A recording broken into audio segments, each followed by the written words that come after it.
Oh my God, you saw the attempt at the SPD. Get off of me! You have to be scared now because he is holding that level 2. I do see him churning. Watch the fans. Do it. A little too far to get the sweet punch. Okay, but nice. That stand medium punch moves him so far with the fan, and you get the drive rush cancel after that. That's kind of nasty, right? Hitting the sweet spot right at the fan, being able to get a cancelable normal, it's everything for Jack in that moment because, again, you had quite the hill to climb just based off of that first game, but he's recovering nicely. A lot more of a patient approach from Jack. Ooh, that fierceness. And there's that stand medium punch once again. Drive rush pushing him with the tackle into the corner. Make a crouch short counter hit. Woo! He tried to do it again, Sherry. He tried to do it again, but Jack was ready for it this time. Give me that level 1 continuation. Ooh, No, do it. And Junior knew it as well. He went for the full stick of butter. I spit like crazy. I'm so sorry. That landed on the monitor. But you know what? It's okay because there's no one else on the mics after us, so it's fine. It's fine. Hell yeah. Right up top. Ball up top. Sherry knows ball. But really, really nice adaptation on Jackson. Like the first game, you saw the pockets of where Junior was comfortable doing SPD in the offense, like when he's on defense. The really good stuff on Jack, introducing the neutral jump. Now it's Junior's time to adapt. So I'm wondering if he's going to switch it up. That is a pretty good observation. I think that's one that a lot of fans would kind of question themselves at home. It's just a matter of if Junior is going to do it. Just the kid now getting tamed a little bit. He tried to jump out, but the headbutt was there to keep him in check. Now Junior trying to establish the pace yet again from what we saw in game 1. That is a big, heavy, armored fierce against the roundhouse out of the corner. But for how long? He's chasing him down, Sherry. Yeah, and really nice Odie Larry. There's a recognition that Jack started doing the neutral jump to bait out the SPDs, and then leaves him at match point. Set point for Junior. Nice with punish with the fierce there. Jack's gonna have to hit his knees because we've seen Junior wake up so many times with crouch short as a counter hit and even as a regular hit trying to catch Jack walking backwards. Oh, yeah, it's not gonna be too bad. Not too bad at all for Jack. That's crouching heavy punch. Now we get the sweep. You try to do crouching medium punch from a further distance. Not gonna scare Junior, excuse me. I get the confusion. I get it. My fault, gang. Can't throw the fans now. Level 2 intact. As we had mentioned in the previous game, you tried to running bear him. He was ready with the neutral jump. 100%. That's the flying squirrel. Hold up. Oh. Okay. Hold on. He is burnt out. There it is. The natural reaction to one attack when this is the very last 50-50 guess that you can get. And the neutral jump is going to take it for Jack again. But now we're at full bar. Called it. You were literally about to exclaim, you can't throw those fireballs still. You have level 2. Give me that Boris Dynamite. So much damage right out the gate, but it opens up Jack possibly if he can regain the space. I don't think Junior's going to let him have it. No. We're guessing wrong. We're kind of in a bad situation. That is going to connect with the medium punch target combo, and he catches him holding up with the headbutt, and a perfect for Junior to take it over Jack. I'm sorry, he says. I'm sorry. I can't tell who was more on the edge of their seats, to be honest with you, because if Jack did happen to create space and get away, I think he would have been able to turn the tide a little bit. Again, that was such an important start. You had mentioned it, you highlighted it correctly. 3 bars to both their names can be very, very explosive. Saw Jack commit to the fireball anyway.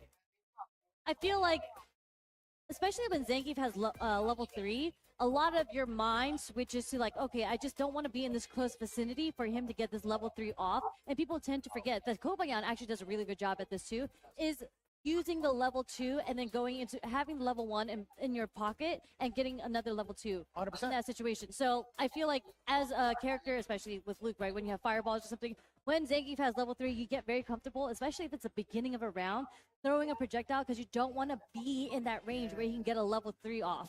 So unfortunate for Jack, that was a very rough start, huge life deficit starting from the get-go of that round, and was unable to guess correctly on defense. And yeah, and that's kind of tough, right? We've talked about what the main objective is for a lot of the Zangief players is to steal turns, keep close range, and continuously apply pressure. Well, guess what? After a level 2, you are at least able to get 2 of those 3 main objectives, right? And then that's just what Jack felt susceptible towards. And that's not his fault. It's not to anybody's fault, honestly. How the character is made. That's just the world of Zangief. Welcome to Zangief. This is what they do. We've they put you on the 50-50. Right? We're there's certain characters that force you to not play Street Fighter. Zangief is definitely one of them. Yes. It's funny because they're all classic Street Fighter characters, so it's just different archetypes. So there's Zangief that forces you to not play a different game. Dhalsim, Zoners forces you to play a different type of game. I feel like that's why a lot of people tend to go with the Shotos, because you're okay, now I have to deal with projectiles. I can deal with the DP as an anti-air, and then we're playing like the low forward crouch strong range. Yeah, at least having like a reversal on deck too, kind of get somebody off you is also pretty important. Yeah, but unfortunate for Jack. The my pick didn't work out for him. I understand. Totally understand. But that means we have more players up on deck, right? If I'm not mistaken, that is definitely Punk the God. Yes. Going up against Takamura. No way. Yes, this is gonna be super exciting match. They played each other so many times already. And what's really, really cool about Takamura is I call him the Batman. The Batman. Because Takamura, if you give him prep time, which he always has, especially when you know that you're going to go into an opponent playing Punk. This is the first match of this pool, so he had a couple hours to prep. Right on. He'll go into the VODs and he'll find and figure you out as a player and come out with some really, really unique ways of how to approach you. Okay. But the thing with Punk is he's so solid as a player.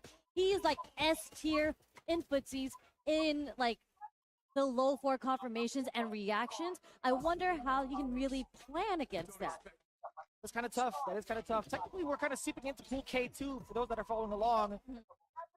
In the semifinals of this pool, Punk versus Takamura. We talked about all the big highlighted attributes that Punk does have. Takamura is and can be pretty heavily read-based on that regard. So what happens when your reactions don't get you all the way there, right? If Takamura happens to have the correct guess and maybe baits you into doing something you didn't want to do, that could change the tide, especially with Ken. But here we go. Punk getting the target combo. We do get established damage in the corner. What's the presence like?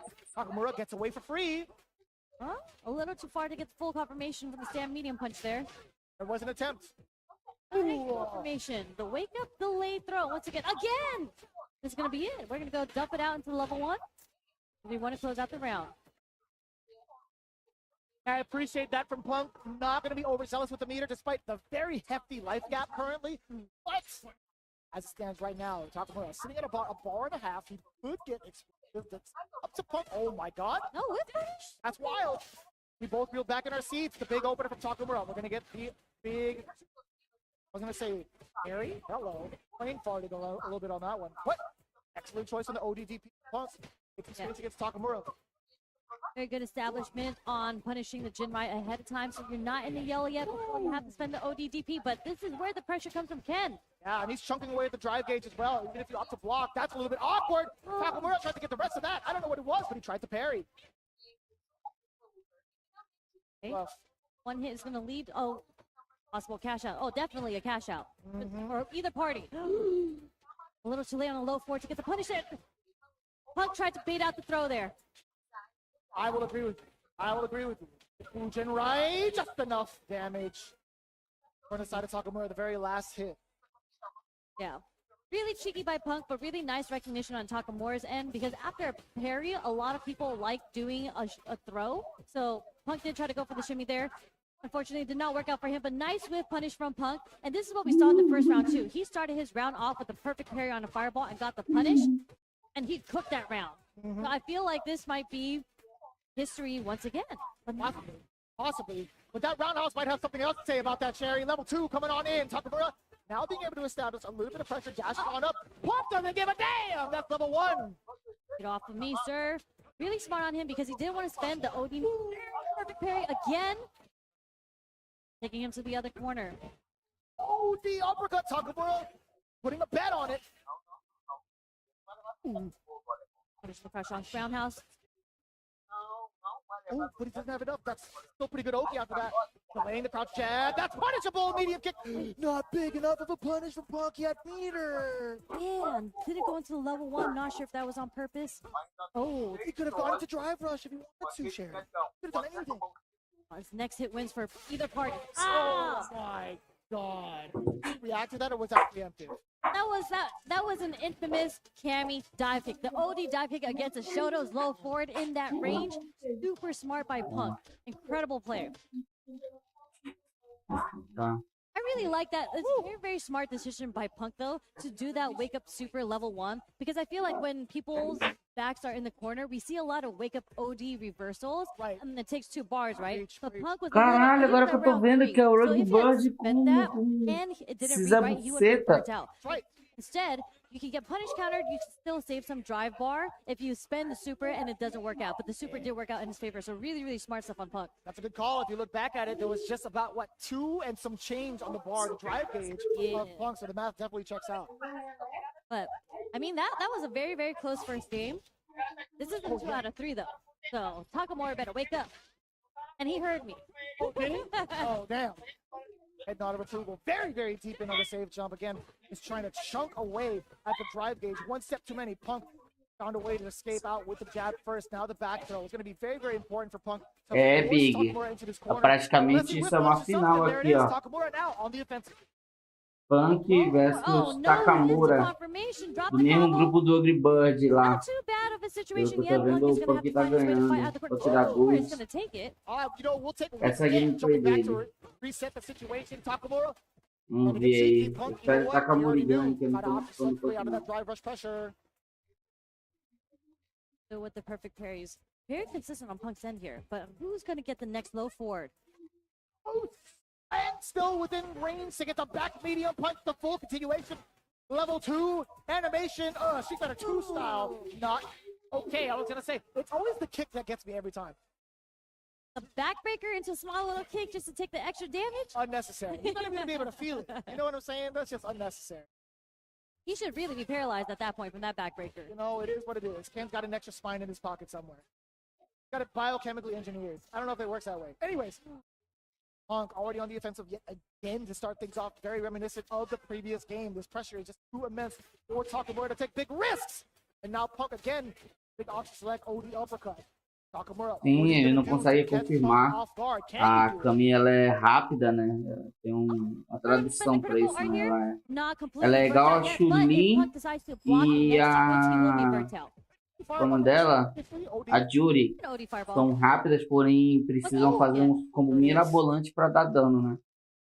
Mas em questão de punição e velocidade, eu acho que eu ainda acho a Kami melhor. Então, como pode ver, porque ele é muito rápido nos combos de Kami. Quando tu vê que tá levando o combo, tá nem percebendo como. Oh my God! There was a moment in time where he could have done an OD special to kill the rest of that bar, and Punk knew it. Punk got saved by the grace of time. Que pressão no final, mano. Que pressão, nossa. Hey, absolutely right. Punk the God with a stern face as well, and a very, very close encounter. Percebe que nível mundial, raramente eles estão usando aquele drive impact, tá ligado? Raramente eles usam. Praticamente eles não usam, né? You know Punk plays this matchup so much. Because he was punishing with a stand short into the spiral against either short or stand medium kick. I don't remember. Stand short against one of the 𝗔𝗽𝗲 enders. Oh, that as well, yeah. But either way, like a 𝗔𝗽𝗲 ender off of like low kick. That's why I was like, how did that even happen? Nosso amigo arriscou porque ele estava na vantagem, né? Detalhe, ele estava na vantagem. Ele aproveitou que ele estava na vantagem de um ponto. Ali no canto, ali ele poderia muito bem errar e vacilar com aquele move. Ele não errou, né? Não quis errar. E o que ele fez deu certo, porque poderia dar tanto draw game como ter dado punish counter pros dois, né? Ter batido ali. E como o Akami estava com pouca vida, poderia ter morrido. Mas no final ele soube fazer o jogo. Yeah, I think when it came to neutral, it was a little bit rough. And it's hard to consider trying to play a ground game against Punk because one, he's so well established in that regard. You're right, you're absolutely right. But on top of that, having access ela to tem muito alcance e variação. Só que o combo dela é sempre o mesmo. O que muda é o começo dela, no caso. Ali no low drop, ali no low tal, tá ligado? Qualquer coisinha ali tá punindo. Tudo é uma questão de saber ali os comandos. Ela é muito boa, muito boa. But yes, as we move on, that means Punk gets to move on in winners. That's correct. And then Takamura goes on in losers. But we do have our next Olha aí, players. Again, we Bird. just saw Olha aí, Meno play mano. against Aqua. INL Was able to versus take it o over him in the Mena. mirror match. But now we see him Blanca versus versus Takuma. Essa vai ser gameplay, pai. For now. Is that what it stands for? No, I just made it up. I made it up a long I time was gonna ago. say that's godlike though. And NL's name is Sim. Never Lose. Never Para o lose. fogo That's a god. You dessa gotta say it just like vez. that. Yep. Never lose. Bom, Never lose. acontecer. I can't Like Boost. I can't Vamos believe I ver got to nosso say it. querido Alright, so the Akuma, the tried and true, coming in from República NL. aí. Immediately with the wake up OD airball to beat the throw attempt. Honestly, why not? Why not establish it early, right? So no DI back from NL's end, but does get the parry. But yeah, it's pretty smart. Oh, nice dive kick. Literally, Beat the right anti-air. when you said pretty smart, you know, Mena Nossa. RD, he's definitely one to try to snipe with the anti-air. And for a good Mena reason, right? aí That tá. definitely just cost him a Vai lot. That's a tomar. big stagger off of the punish counter, back heavy. The belly flop. Vamos tirar. Throw a little random damage. The low does whip, but the second one is too far to hit. And now recognizes and able Meu to whip Deus, punish usou with the todas crouch as strong tech pra as the finalizar punish sem counter gastar dumps him in barra. and takes the first round. Really good call from both ends. Mena RD just a little bit shy on the range. Damn, son. Okay, firing on all cylinders for both ends, right? Mena RD, he challenged with the slide as a punish counter, got the whip punish, but now the lightning beast does come out. And L looking a little bit dry on the bar because of the fact that he had to respond with OT uppercut previously. But Mena RD, Mano, eu tenho certeza que o pessoal do Falcon, do antigo time do Punk, eles estudam muito, cara, a luta do Mena, porque o Mena eliminou praticamente o time todo. Então, mano, o Mena tá praticamente na lista negra dos caras, mano. Bam! Boom. There's a lot of damage, not gonna kill, but a lot of damage. Jesus, it sounds like a car accident. Only ODDP or OD up ball. Oh, damn medium punch. Get out of me. Get out of my way. Sheesh. Walking up so elegantly. Low medium kick at the very last part of it, too. Eu acho que o Mena vai mudar de boneco. He is gliding across the screen with his walk speed. I mean, they could be mutually exclusive, right? I mean, they still get some elegance in there a little bit, you know. Akuma elegant? I don't know if that's a word I would use for. I mean, he's learning it from Elena. He's a bit sticky. Yeah, but Elena, I will say, is very elegant and floaty. Very nice animations. Dude, when you and 𝗷𝗽ście were commentating, and he was hitting the pana. Yeah. I was dying, son. I was even doing the dance too. I was like, oh yeah, you were doing the Coco Air dance. Hell yeah, man! I forgot what it's actually called, but yo, shout out to 𝗷𝗽ście for that one. That was godlike. So again, Mena stuck in the corner. That actually stuffed the startup frames of the OD Blanca block. That was what, a forward medium kick, right? Yeah. The below. We'll take that. Trying to serve over the platter. Instead, down below. In the slide, double knees, not afraid of it. NL trying to catch a frame trap, trying to catch Mena RD, walking back or jumping back, I should say. Counter hit again. Oos. Trying to poke back. Receive. Oh, wait. Too scary. Yeah. That was a little scary. A little scary. I think Mena was just pressing that not to do it as an anti-air, though. But nice up back. Trying to get away from the pressure of the air fireball and the mix-up that's behind it. Yeah, you're talking about the poke game too, and again, Mena RD now being able to get a counter hit against NL, the one touch. That's a safe jump. Wait a minute. The beast is unleashed. Oh, you tried to grab what? You ain't grabbing nothing. I teach. Not a syringe. Each and every time. Aggression coming out real early. Mena RD trying to stuff out something. Let's get the low parry. That's well earned. You got to hold down for that one. Damage time. Welcome to Metro City. But Mena's got that. Oh my God. He's giving him the tourist special. We're throwing. You thought you could do damage at Akuma? Nah, son, you're just a tourist. Damn. Electrifying. I'm trying to figure out what Mena just activated in his mind real quick. And I think. He opened the 15. Yes. Yeah, I love the result. Yeah. Yes, that's right. I actually think Mena, I think he started introducing more like whiff heavies like the roundhouse. It doesn't have a lingering hurt box, and he was able to get it started because NL tried to whiff punish it, but you can't. Like, it recovers very quickly. It's kind of a tricky button to whiff punish against. It felt like it always has been, honestly. Yeah, and that's how Mena was able to get the whiff punish, put NL into the corner, and get his mix-ups going. But right now, it's NL who has Mena in the corner. Ooh. Uh-oh. Uh-oh. All that momentum all down the drain. So I thought that was going to be round one. Match point for NL. Never lose. Never lose. Even if he does, never lies. Oh boy. That crouch on. On the way down, that is a punish counter on the dive kick. It does come with some risks. There is a pause in the air. Level 2 established. Level 2 activated.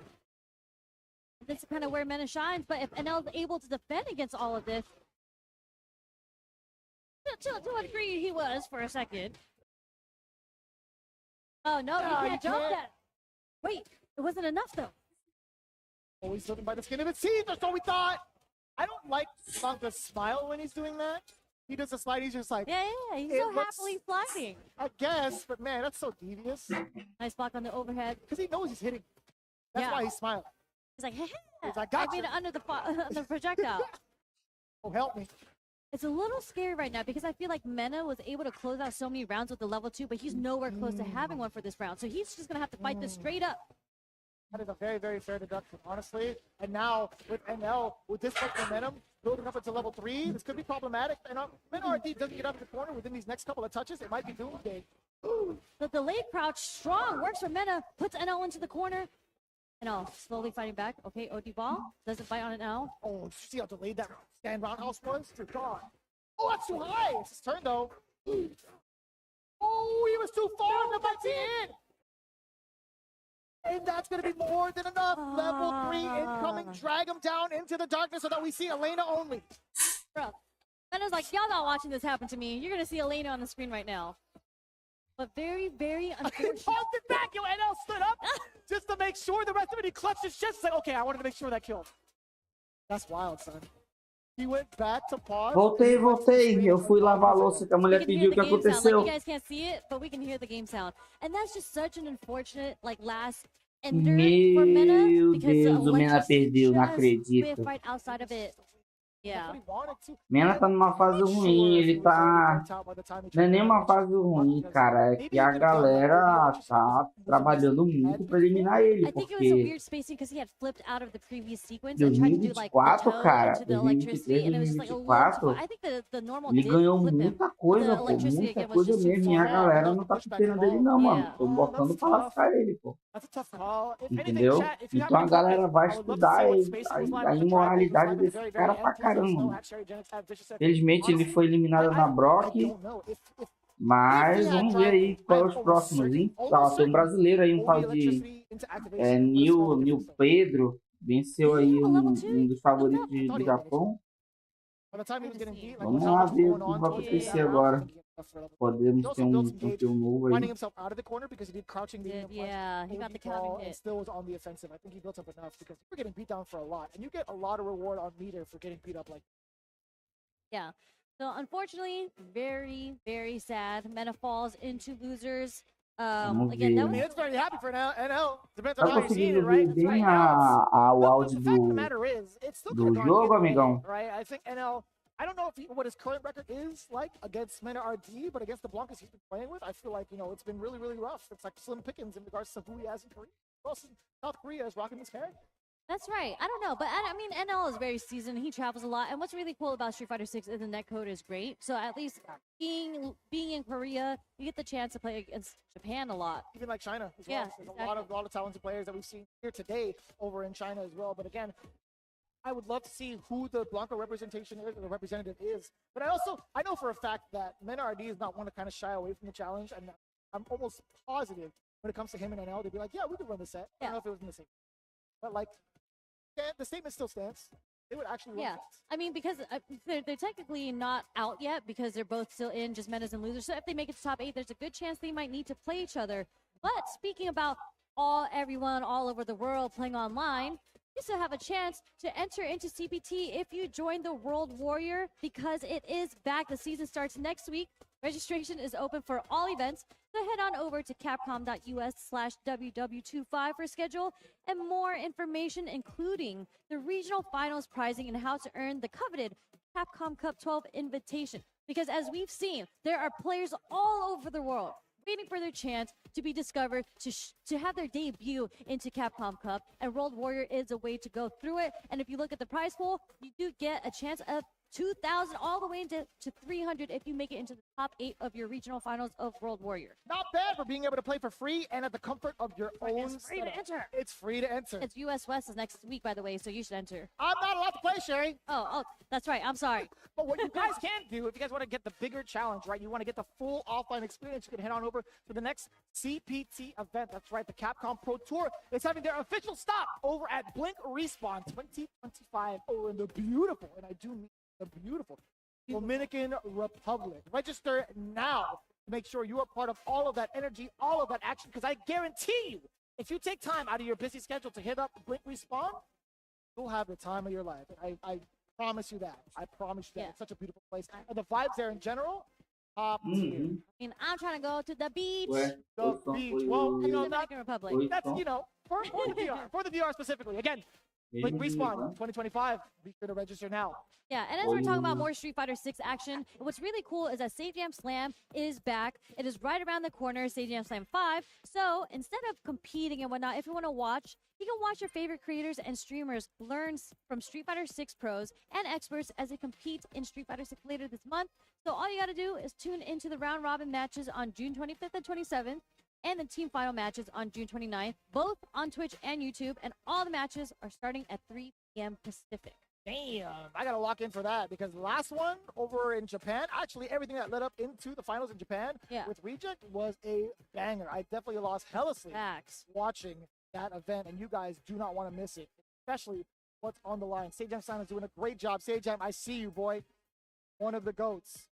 Going into it right now, we talked about some of the peripherals that were up on stage. One of them happened to be a Victrix. You can check it out for yourself. The Pro BFG was on display just a little bit ago with Junior, and you can test it out, especially if you're a grappler main. However, still got your own preference. You have the Pro Fight Stick, you have the Pro KO. You guys can also check that out over at victrixpro.com, and you can unlock a 10% off offer right now by visiting during the CPT. We got those bad boys right on deck. Yeah, I know you have one that's really near and dear to your heart. You got it fully customized. I do. I mean, yes. Very, very fully customized because I got my girl Sea Viper over here. Obviously not this one. This is the one that you can get at the Victrix booth right now. It is the Pro FS controller, the newest one with the little touchpad, and this is the anodized purple. And obviously for every anodized? That's crazy. What? I don't know anything about colors. That's cool. Oh, yeah. We can discuss that later. But at all the Victrix booths, if you go, they always have their laser engraving, right? So if you bring them your Victrix stick, you can get your own engraving if you have your own art. But this one is the That's kind of sick. One. It's sick. It's sick because it's purple. And it has a stick. So this is what I would. That's do. why you have an affinity towards purple. That's why you know the color. Is this gunmetal black? That's actually anodized black. Oh damn, I am bad at. All their colors are anodized. So it's a. That's a word I need to figure out. Yes, it's a method of how you apply like a sort of paint color to metals. Okay. Well, I'll figure it out hopefully by the end of the break because if I hold this again and I don't say anodized, you're gonna fire me. But I'll tell you what, man, we still got so much more to go throughout the bracket. Isn't that right, Sherry? Yes, we do. So you guys don't want to go anywhere because. Wait, I just wanted to hold it again. I like the buttons. I didn't realize it. Sorry. You go ahead. Yes. We're only halfway through the Street Fighter 6 matches, and this is the last block of tonight. So the remaining matches, everyone's going to try to qualify for top 48 tomorrow, and this is it for round 2. So you want to make sure you don't go anywhere. Grab a drink. Stay tuned for more Street Fighter 6 action. Like my backwards upper. Sure.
screen, because it was multiple hits, it was actually breaking the armor of DI as a reversal, and that wasn't really meant to happen. Like,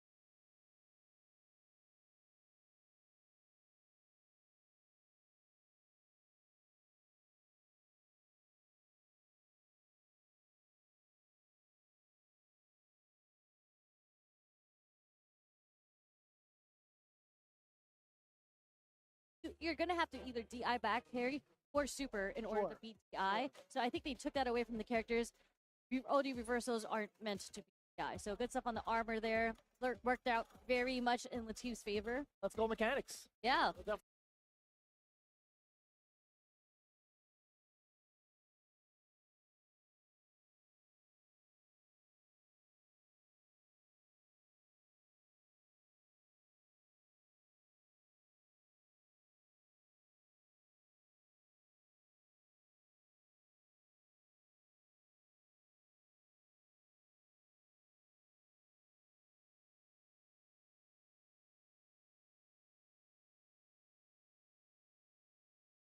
Guess that coming out under pressure in that regard. I thought it was going to be one of those instances where if he had bar, he would do like OD rising tackle and react to the couple of hits of impact. If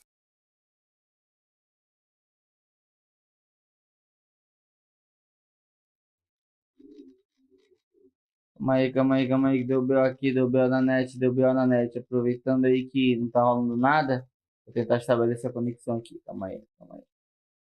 Isso aí. Harry is still grounded, but who knows? Yeah. We'll figure it out later. We can ask him later. I don't know if he'll remember it. I don't think he'll want to remember it. Yeah, I mean,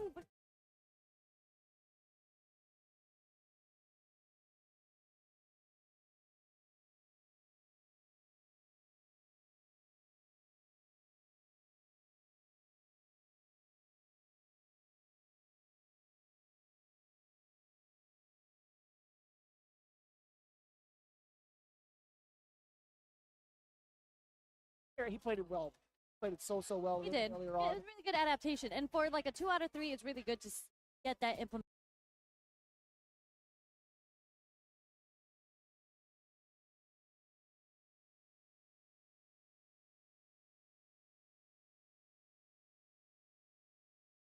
Rapaz, eu acho que a conexão de lá, ó.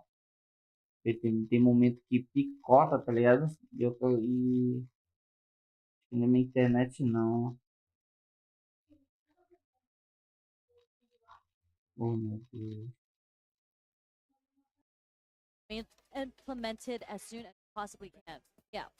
But if we're going to continue, as the players are getting ready for setting up in the winners on stage, we do have, again, Jack vs. 𝗏𝗏 and losers. And the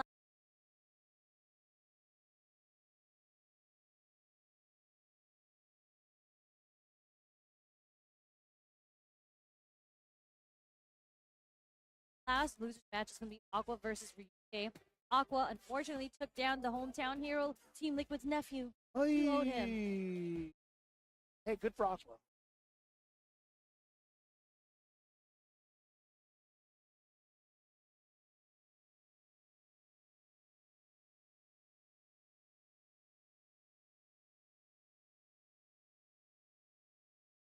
Yeah, good for Aqua, sad for us. But again, we're going to see Aqua versus 𝗏𝗏, so it's actually pô, eu acho que é a transmissão deles, não a minha, entendeu?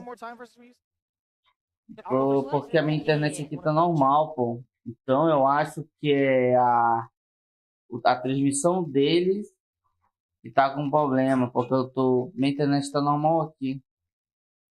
Tá normal mesmo.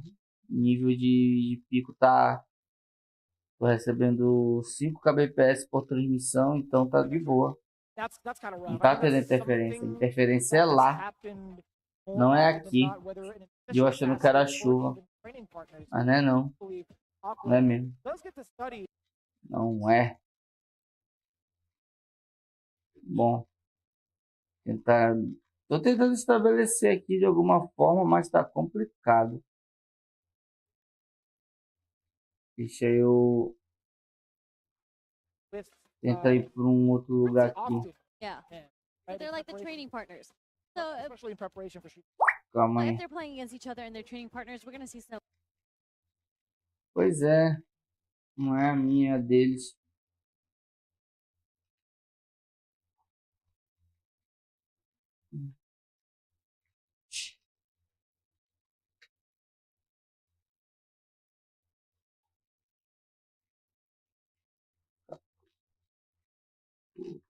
Sim.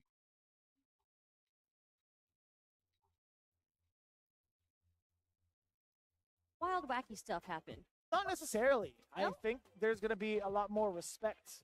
Regards to like More the place- respect? Yeah. I was gonna say it's Ih, not vai that there's less começar já respect. uma It's just próxima because luta aí. Só que tá complicado, velho. Tá, a transmissão tá uma merda. Ai, mano. Eu tô aqui em outro lugar, you porém already know your players' habits. You're gonna start doing tá some funky complicada, things né? that you Só typically pera wouldn't aí. see in the first round Yeah. or first game in a tournament. So we'll see how that goes. E não vai acabar assim comercial não, Big?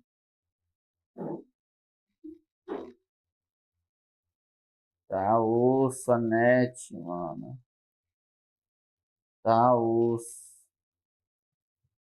Tá muito osso essa net. If we get a chance to see it, because I know we are running through winners right now, and I think we still have plenty of time, so we may see it. I do understand that notion for sure. I think when it comes to them two, though, I think there'll be a little bit of timidity until the big opening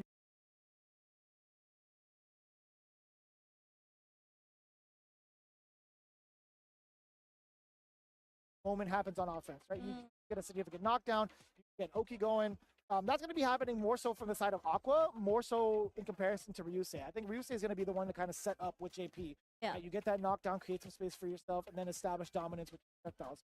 Majority of the time. I don't think long.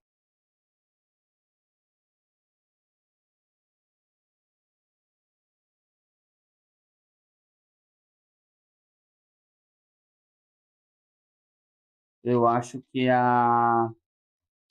o decoder do YouTube deles, cara, de transmissão.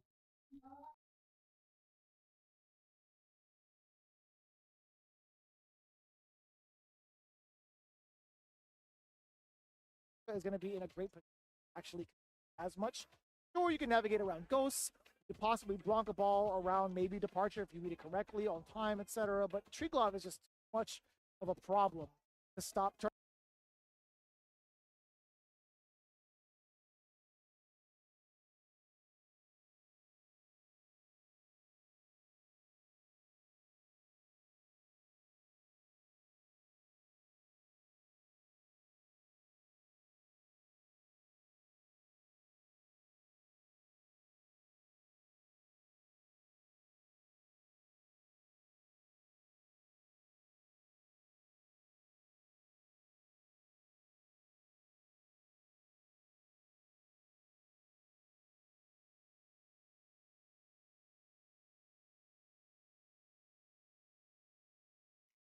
Não. Eu tô averiguando aqui e é a minha internet. Tô fazendo o teste com a BPS aqui. Eu tô enviando 8 MB por segundo, né? Porém, eu tô recebendo eu tô recebendo 1 MB, mano, de internet. A minha transferência, meu upload tá alto, meu download tá uma merda. Por isso esse pico. Entendi. Puta merda, a internet tá uma merda.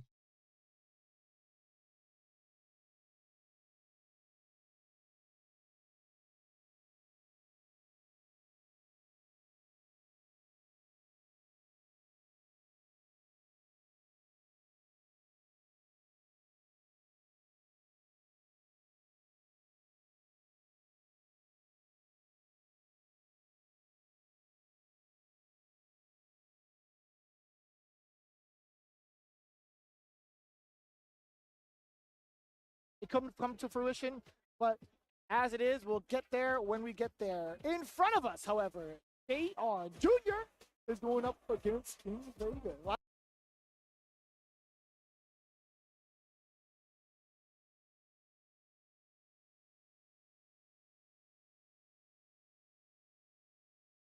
Last time we heard of King's Vega, well, we're at Ponga, if I'm not mistaken.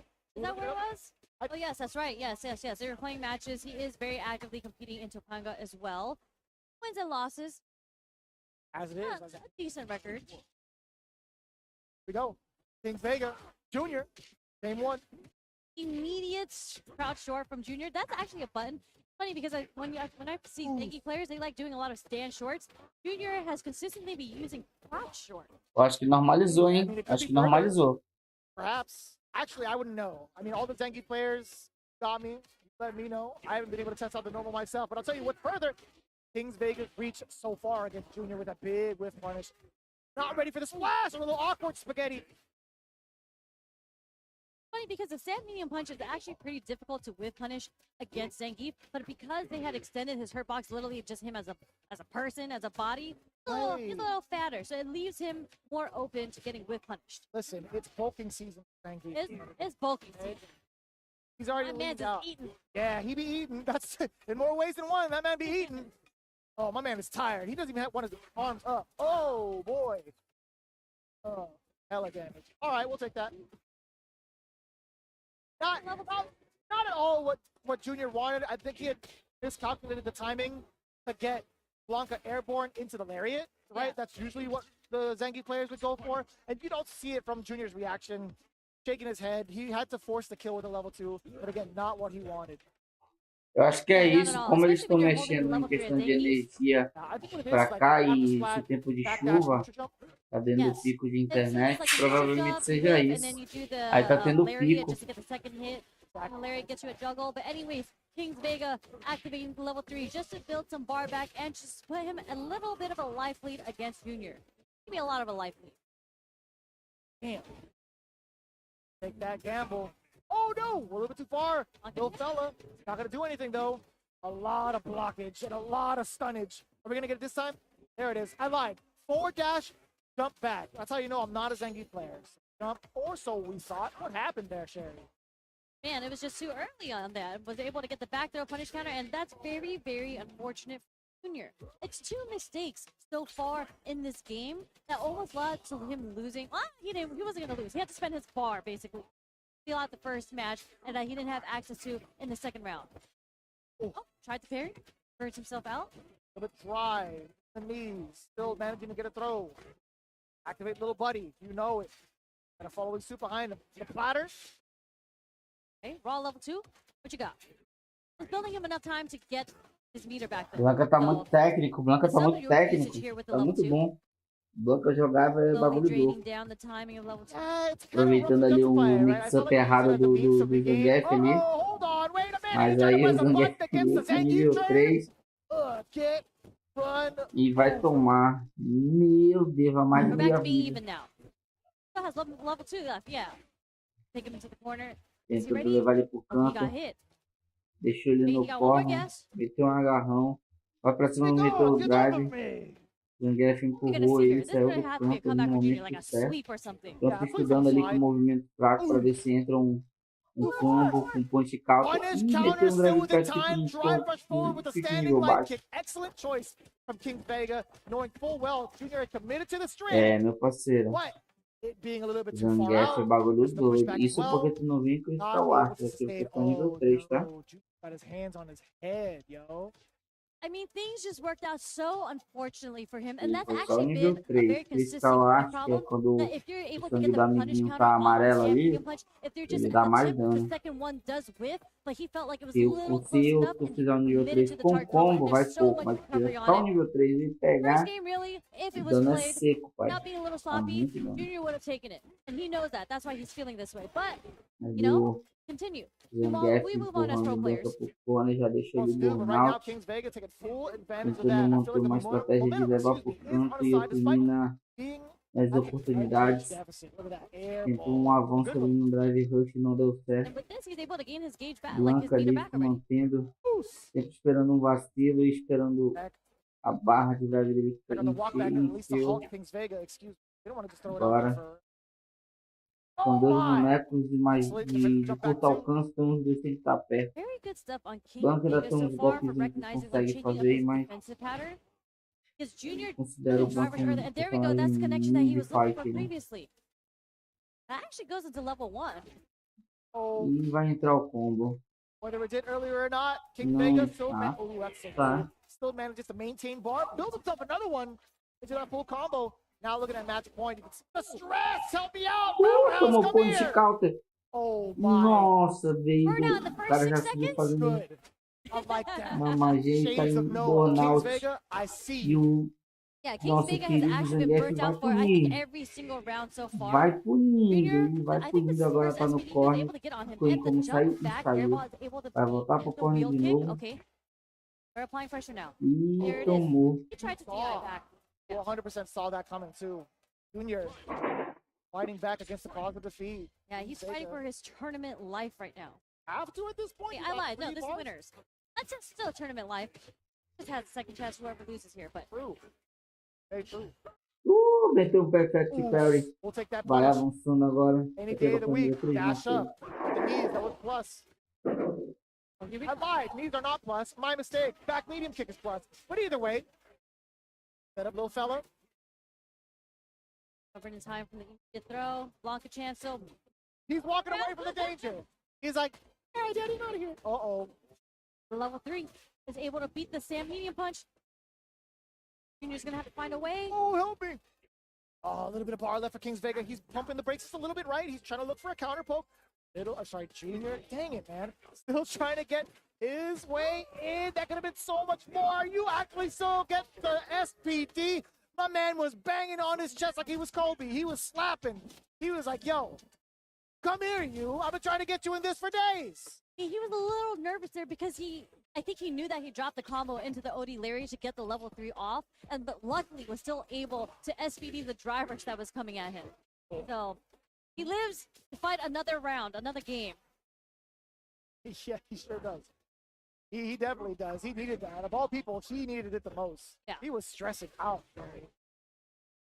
Blanca Chance live. Doesn't get the perfect parry. Blanca Chance This saved guy's him. sick.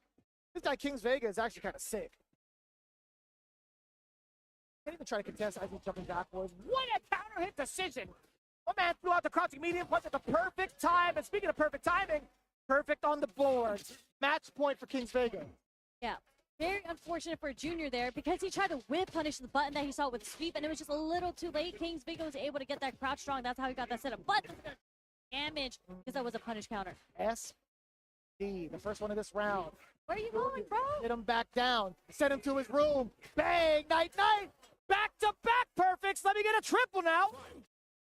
You want another one? Yeah. I don't know. They both got level 2s. I think we're going to see Yeah. a Blanca level 2 come out right now. That can still be a perfect for Blanca. Oh, Never mind. it You hurt. know what? Don't worry about it. Level 3. What a backdash. Very unfortunate for Junior. He spent all his meter and not going to burn him out. He still has a little sliver, but the next block that he takes is going to burn him out. Not too bad for him, honestly, because of the charge fierce that he has. Caraca, mano. O cara errou o nível 3 do Zangief ali, mano. Junior, Kings Vega, definitely ready Sem for it. barra. Tá sendo That should be punido. lights out. E é Even if you have isso, galera. armor, not much you can do, and Junior O Zangief eliminado. is not having it. Obviously, it's like it's a tough call. Kings Vega is the one that called it off correctly. Sim, o Zangief The entire way normal. through. Oh. If Junior makes a mistake, O pilão do Zangief normal ali Let's é. go. That is Shuri. Dá muito dano. Oh, really O success Esse, that então, he nem had with queira Blanca saber there. quanto. and he's got some nice air maxes too. I like that. Oh, Fala actually, JK Geek. got the clean fit going on. Beleza. Work. Honestly, man, that's just how it goes. Like Kings Vega, he didn't have like Boa the best noite aí. start or the best types of results when he entered into Ponga League, but Estamos what aqui vendo esse matters here CEO da Capcom is Cup in the offense. Tour 2025. he is damn well proven it. Excellent Blanca, excellent counterplay against Junior. Particularly, Yeah. I want to see where he runs with it further on in the bracket. Anyway, I really, really like that DI that he did in the end because a lot of people they don't really react because it was meant to be an anti-air. Because what he had done was jumped in and then E aí, eu tô bem, Junior graças was a ready Deus. with Tô the aqui charge fierce fazendo as essa an anti-air, livezinha but it aqui de didn't clip him as an cria, anti-air. So he was ready to DI when he landed. prestigiando esse evento, Situational dando uma estudada também para from um Kings Vegas. evento So aí, good se stuff on Deus him. I quiser mean, he que deserves it. That was really, eu really vou good play. I think he fazer, made a lot of desse very, tudo very significant certinho, call-outs tá against andando Junior, já, what he graças a wanted to Deus. do as well. And I É think isso he aí, played tamo it aqui, damn near perfect. tamo I mean, ali. what he was utilizing Tamo was só his com spear. duas We saw him câmeras kind of go hoje, through that só tá com early duas aggression to kind câmeras. of force Junior off a really Com unorthodox duas pace. And that was, câmerazinhas hoje. that's something you don't get to do too often against Padrãozinho, someone like hoje a Junior. gente tá Either. com um Like, he novo took some layout time trying to aí, quem adapt quiser to your fortalecer pacing aí a and live but tem Pix honestly, sim. that he was playing Agradeço was de able to see montão.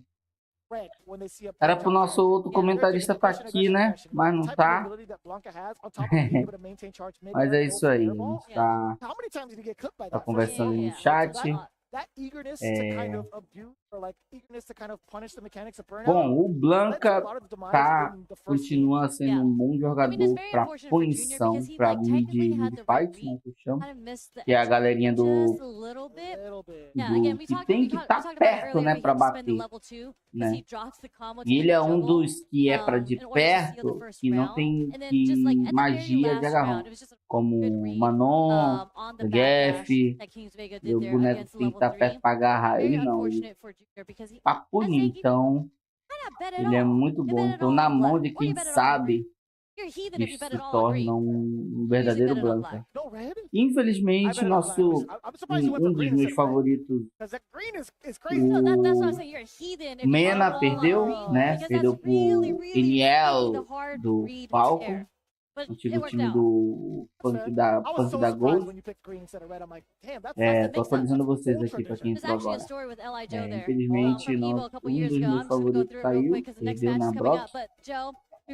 Não sei se ele tem pontuação para isso, né? A única preparação que eu estou fazendo é para Jungle Party. Tem que bater no Jungle Party, amigão, de bom. Fala pra mim. Bom, eu acho que é o No agora. Vamos botar aqui a livezinha. No aí com alguém que eu não sei quem é. Não me recordo quem é esse amiguinho, como já vi o nome deles.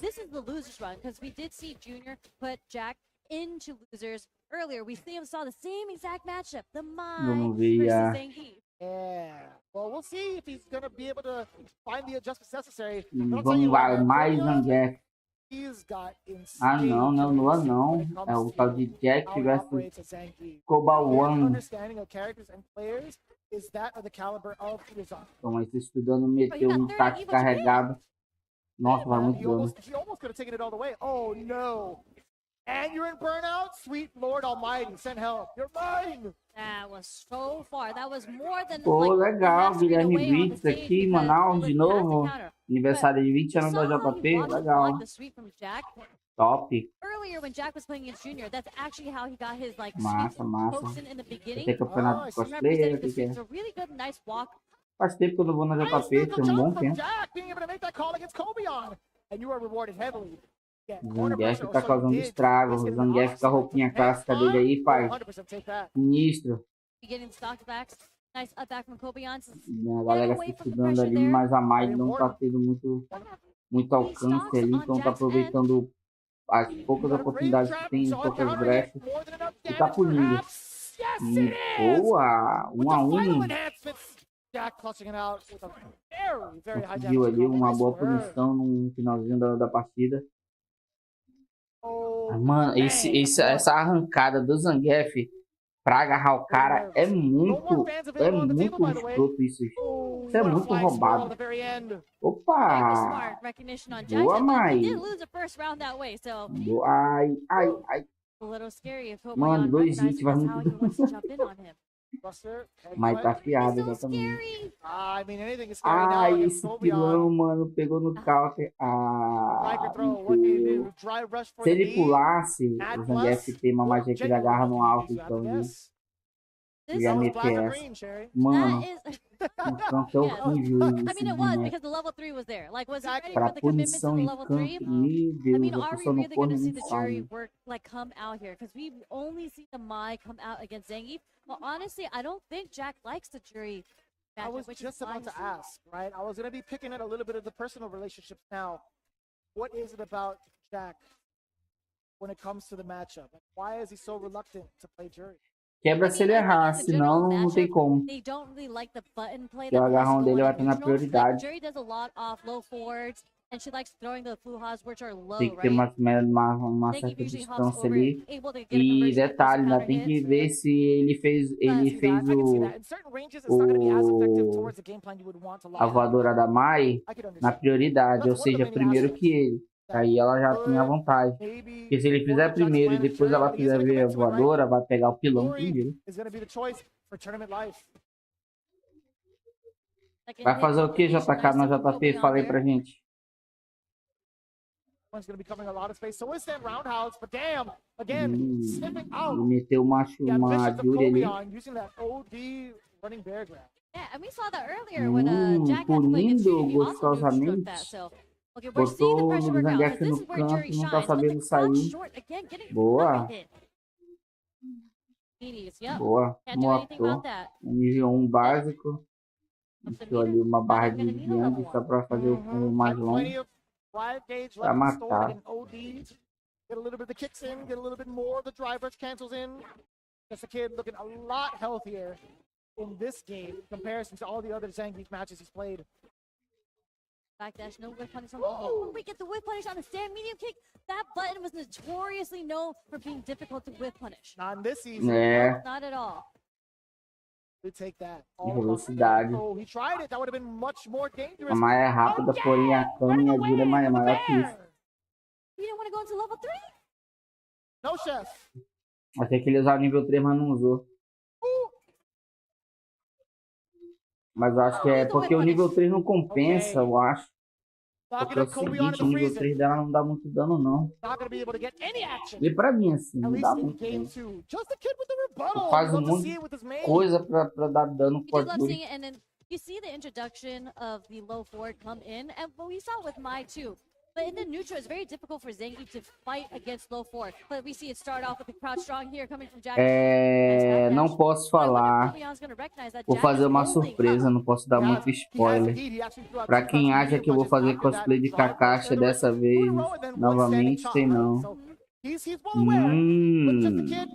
Vai fazer cosplay de anime novo, anime antigo? Fala aí. Deixa eu chutar.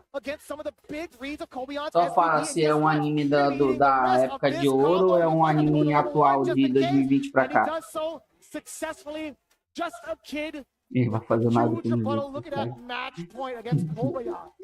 What a change in pace. Oh no! Damn, that went mad late! Did you see the headbutt? He charged that bad boy all the way from the east to the west! Very interesting neutral jump too. Okay, not the perfect parry, but we get the back throw. Go beyond in the yellow. Oof! That roundhouse counter hit. Go beyond, you're in trouble right now. You're getting locked. This is such a bad, difficult situation to be in, but he does have the level 2 just in case he challenge the DI. Possibly. Bad, not good. Go beyond. Looking at level 3 now. You can't spend it just yet, can you? Maybe upon wake up. Ai, pulou no momento errado, tomou punição, vai levar nível 3. Levou. Or else forever hold your peace. Level 3 coming in full sprint. Not gonna kill, is it? It is, absolutely. I'm gonna be real though. Nossa, combinho ali no chute que ele começou com o chute fraco. Só pra tirar a defesa. Apenas 3 pessoas estão sabendo do pré-spoiler.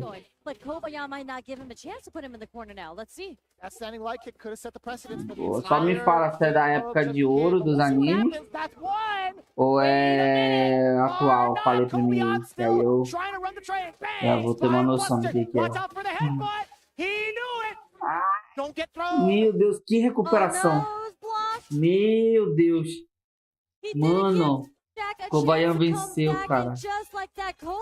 Meu Deus.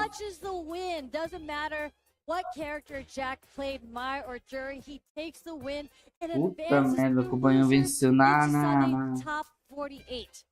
Caraca.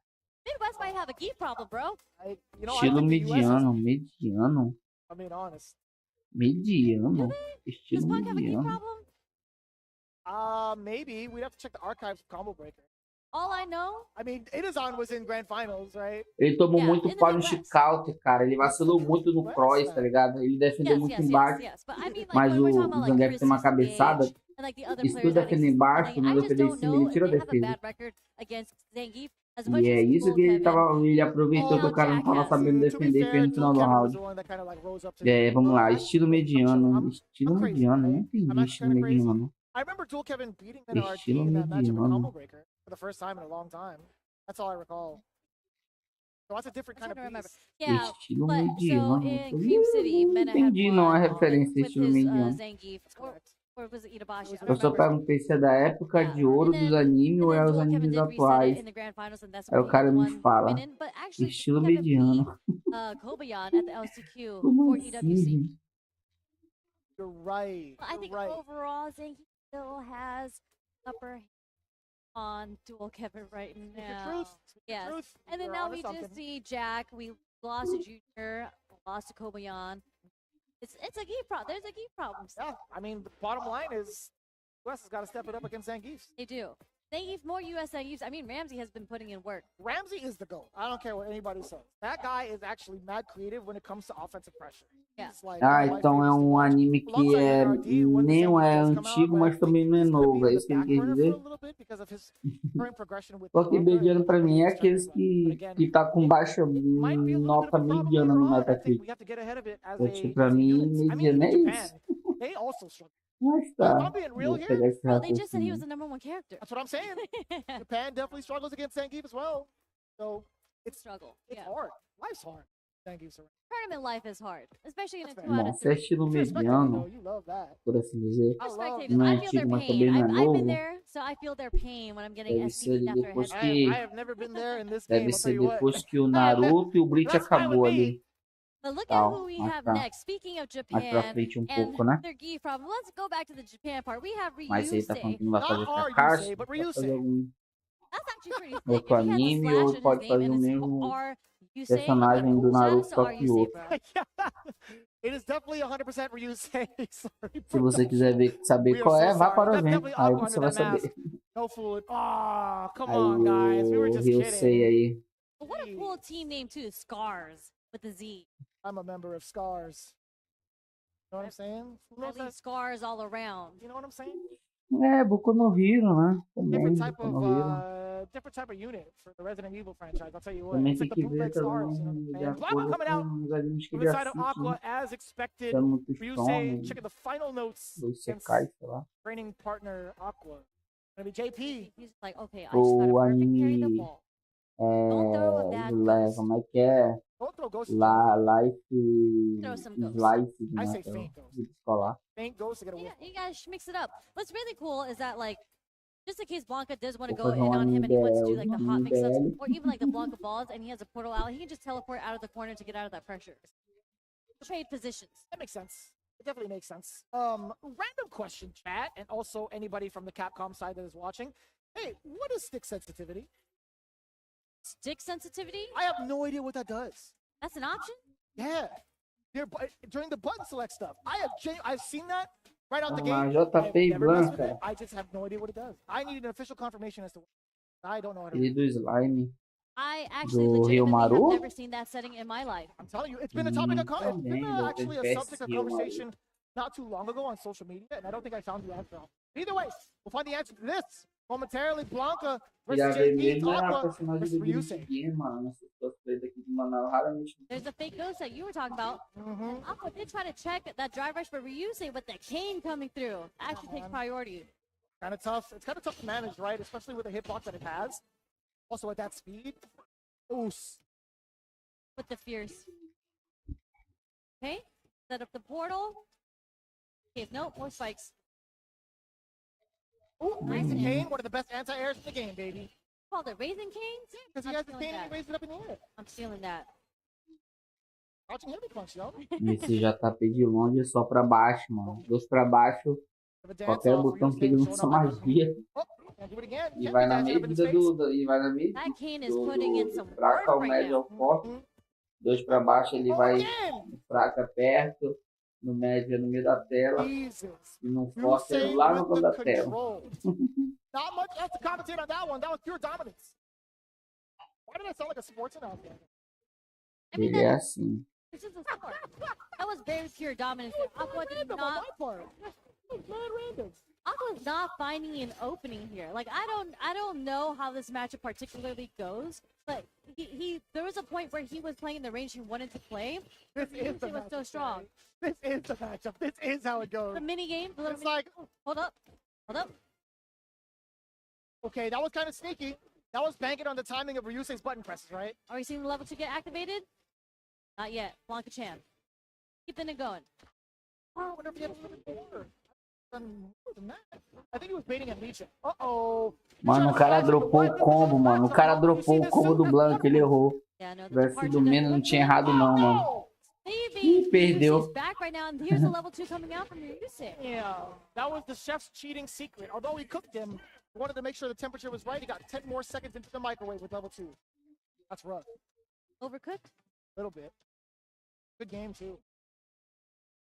On to the next. God bless you, Sharon. Oh, help me. This game is just so much to deal with if you're Aqua. Genuinely, right? Just look at the space he occupies. Yeah, that stand medium punch is cooking Blanca, and I'm not exactly sure how he's supposed to approach it. Okay, we finally see the OD Blanca ball get introduced in this matchup. We're back into the neutral.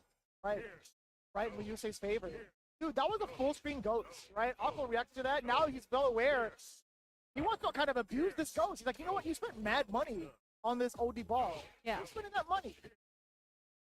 He knows all about financial responsibility, right? He is an accountant, yes. For those who didn't know, JP is rocking that because he's making some money. Yo, this suit, courtesy of Ken Math's bank account.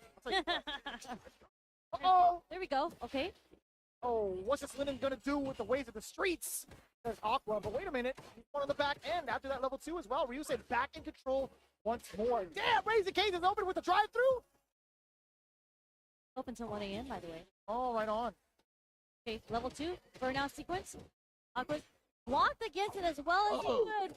There's no departure there, but we're gonna get the stun because he was burnt out. One more sequence after this, though. That's kind of wild. Not quite dead yet.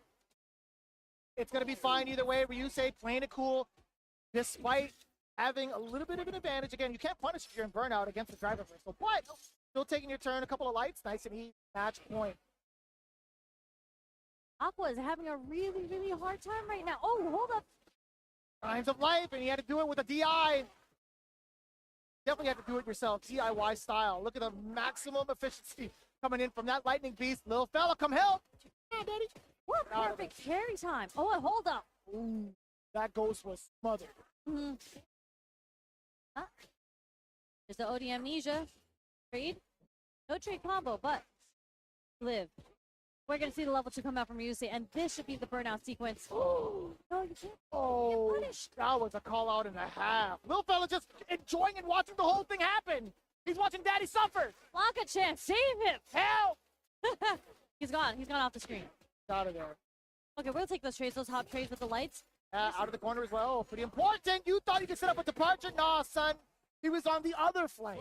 The other flank. He's already back home. He's on the home stretch. Possibly could get a game on the side of Aqua. That is an important start to your day. More important than breakfast. Countering the driver to Capcom medium punch. I like this. I love this start now. Come on, little fella. Exatamente. O Blancanal do Mena. Porque se fosse, tinha altos comeback lindo de Blanca. O cara não tá sabendo fazer um comeback bacana aqui. Oportunidade ele teve diversas vezes. He's gone, right? Gone now. Yeah.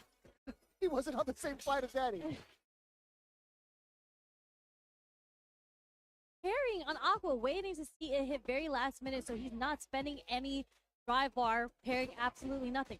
Love that. Or so I thought. Up until this point, now Ryusei was the one to take action. And you know what? Aqua was banking on it, getting another counter against the drive rush. And there's the amnesia he was hunting all along. Só pode estar de brincadeira, mano. Agora, sério? Filha da mãe. Não é possível, não.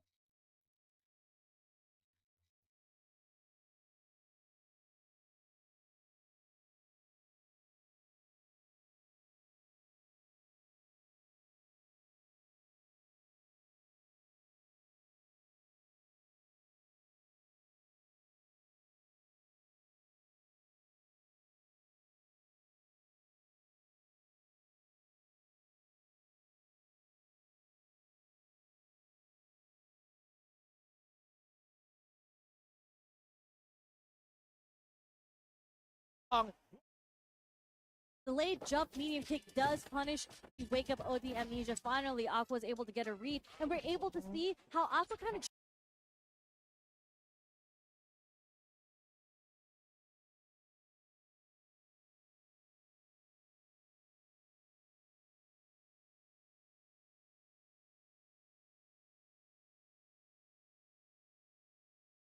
Foi mal, galera. Foi mal. Deu um BOzinho aqui. Deu BO aqui.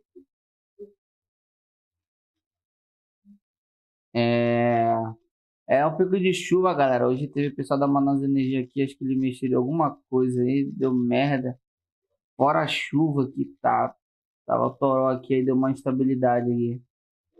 Infelizmente, eu tô transmitindo. Eu tô recebendo aqui. Poucos MB, entendeu? Minha internet tá uma merda. Não é surpresa não. Eu tô enviando pro roteador praticamente o 9 MB, mano, de dados. Porém, eu tô recebendo apenas uma, então ele não tá segurando a live. Infelizmente, eu tô tentando resolver isso aqui. Change the distance on when you want to press crouch strong to fight against the 𝗔𝗽liche that Ryusei has been introducing. Right, that whole sequence at the end of it, honestly, was scratching.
He was scratching with the crouch medium punch, sniffed out the amnesia, got the big W. But let's see, man. Ryusei, he does have a couple of answers, spending a little bit more bar to be aggressive, chip away at Aqua, right?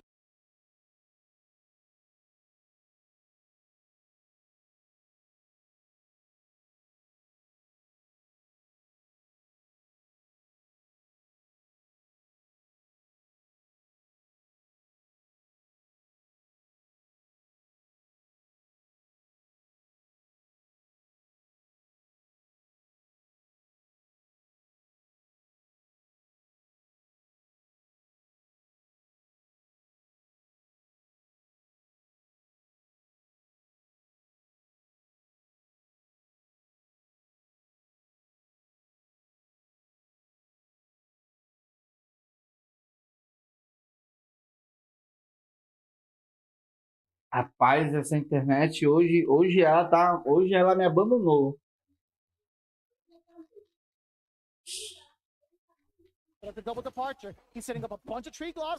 Hoje essa internet me abandonou. Internet que eu baixo um jogo de 40 GB em meia hora, em 20 minutos. Hoje ela tá internet de escada.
Like waiting to parry these. Okay, I say that, but he missed that one spike. But all these ghosts, he has been doing a really, really good job on not spending any drive bar on the fake ones. That's not going to reach him. That is facts. That is.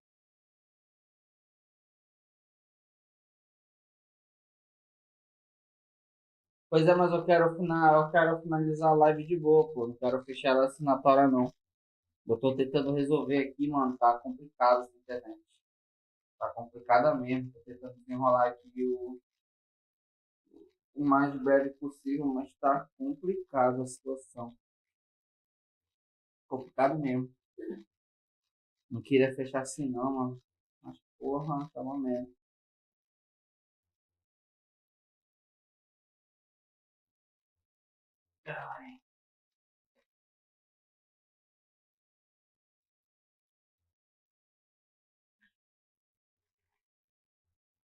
Pois é, ó, acho que eu vou ter que finalizar então. Até o tempo que eu tento resolver essa questão da internet.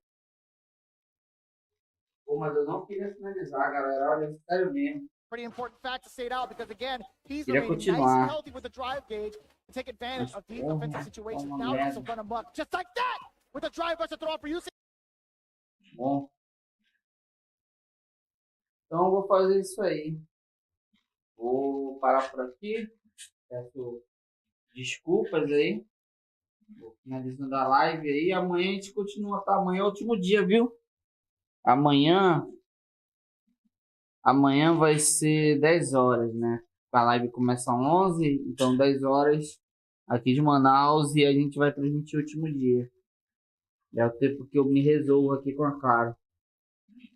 Porque tá foda. Tá uma merda a internet aqui. Tá dando uma interferência grandona aqui. E eu vou tentar resolver isso. Senão...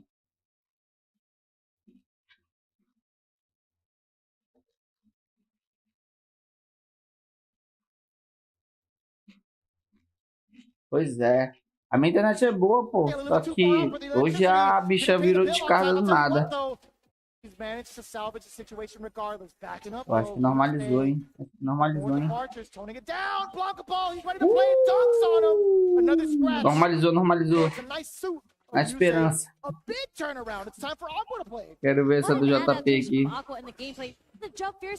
Perfect parry. Get the perfect parry as an anti-air from Ryusei. But we saw the introduction of so many dry rush meaties that happened because Aqua was able to bait out the very last OD amnesia.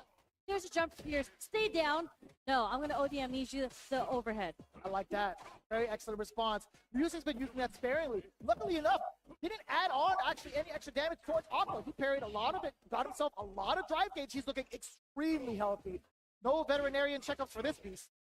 And they're both sitting on the level 2 as well. But Ryusei more so in the orange right now, slowly gaining the green bar back, so he doesn't want to activate level 2 yet. They want to activate level 2 when they're close to burning them out. This might be it. Oh no, that's why he up back to get away from the pressure.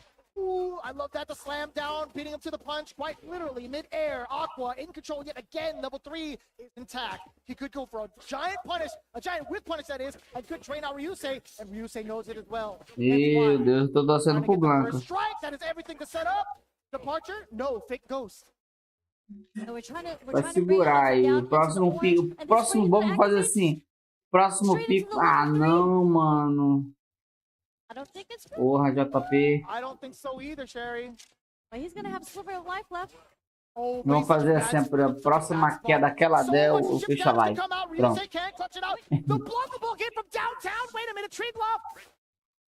Mentira. Venceu. Acho que vai tudinho. Vai tudinho. Mano, que virada. Que virada. De Blanca. Boa, Aqua. That is CPT material right there. Aqua, are you kidding? Aqua foi, mano, o Aqua foi gênio agora, hein? Puta que pariu, ele foi muito gênio. Sabe o que é isso? Ele usou a medida, tá ligado? Porque o Blanca, ele tem uma medida, um certo alcance, então ele se aproximou ali no médio alcance para quando ele der o especial pegar, tá ligado? Porque se ele estivesse bem atrás não ia pegar. Então ele veio aqui um pouco mais pra frente. A Aqua deu uma lavada, ele tava perdendo, ele recuperou e agora ganhou, avançou. Nossa, que play! Que play! Top, top. Think about that at the very end. To bank on Ryusei trying to do a tree glove upon landing, that is so damn sharp from the side of hello. so damn sharp from the side of Aqua. Hello. That's Squall right there. Is that my man, Professor Squall? Hold on, let me see the bicep flex real quick. Let me see the bicep check. Hold up. Damn. Okay. No. He's too humble about that. He said something light. He said something light. Something light. Got 𝗔𝗽ście on the other side. Great to see him, of course. I loved watching his progression throughout Street Fighter 4 up until 5, up until now. I still think he has such a mind for Shotos. I actually haven't been able to track him. Well, I mean, the only thing I can really assume, because I know him, as you mentioned, as a Shoto player, like Akuma, but maybe... Aqua falou assim, vocês querem com o nível 3 ou sem nível 3? Yes. 40 of the time. Aí ele meteu o nível 3 ali no Critical Art e foi. Yeah, I think at this point it would be Riku overall, universally, is like the best Shoto. But all the Shotos do well in this game. But what's funny is that Squall now plays Mai. So... Oh? Yeah, so with Squall playing Mai, I think Mai does a really, really good job against Shoto. And when he was playing Mai at Combo Breaker, and we were all watching his matches, because again, he did well. Maybe not as well as he'd like, but Dual Kevin and Jack was saying, hey, you need to activate level 1 more because you need to get those stocks, you need to get the enhancement. A lot of times, Squall back then was holding on and having like level 3. That is a little bit problematic. I don't think Mai is the type of character to utilize a full level 3 majority of her game. During majority of her game. Yeah, like when you watch Momochi play, when you watch the Sharp play, they will reversal, wake up Super 1 all the time just to get the stocks. I mean, it's a little different now. Now you get the stocks at the end of the animation of Super 1. But, you know, if you don't die, you're able to get level 1, then yeah, you're going to get those stocks. And when you're playing against a Shoto with the Fireball, and you have the threat of that level 2, that missile that comes at you for throwing a fireball, makes it a really, really difficult matchup for Shoto characters. And Squall actually took that advice to heart. Like, he started doing a lot better because he started using so many more level 1s. So I'm really, really excited to see how he's going to perform against 𝗔𝗽ście. Obviously, 𝗔𝗽ście, I mean, what if 𝗔𝗽ście is on the Mai too? So we're going to see a mirror match. Totally threw us off, not playing the Shoto. I see. No, Mai is the best Shoto. I'm totally kidding. You were about to like... Tatsu. I'll give you the Mai look, honestly, that we saw, the little... E meteram duas Mai do nada. Vamos ver aí, pai. China versus Estados Unidos. Oh, meteu um perfect parry. Vamos lá. Vamos ver a skin nova versus a clássica. Nossa, que pressão no canto. Conseguiu fazer contra o meio. Fez o mesmo combo. Oh, meteu tal, o Red não deu, recuperou no Horiex. Essa rasteirinha da... Isso que eu já ia falar. Essa rasteirinha da Mai é o começo do combo. Sim, meu querido. Se você não sabe, Terry Bogard, do Tekken Fight, e mais Shiranui entrou no Street Fight, amiguinho, no segundo passo de batalha. Segundo passo de batalha foi nada mais, nada menos que Bison, né?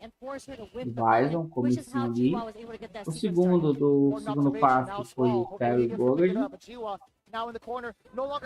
E o terceiro do segundo passo foi mais Shiranui, a diva aí. A minha main. E por fim a Helena, que entrou agora dia 5 de junho, recentemente. Aí acaba esse passe atual. Meteu o overhead. Boa. Vai meter um rolezinho pra acabar. Ah, não quis matar. E agora com o novo passe que foi confirmado, vai ser Sagat, Ingrid, Sevai e Alex. Boa, nice. Nice. Ganhou no agarrão. Mas essa roupa nova da Mai tá linda, cara. They are scrambling. I mean, when you're playing the same character, you're just like, there's no way she's gonna. I love, dude, this costume is phenomenal.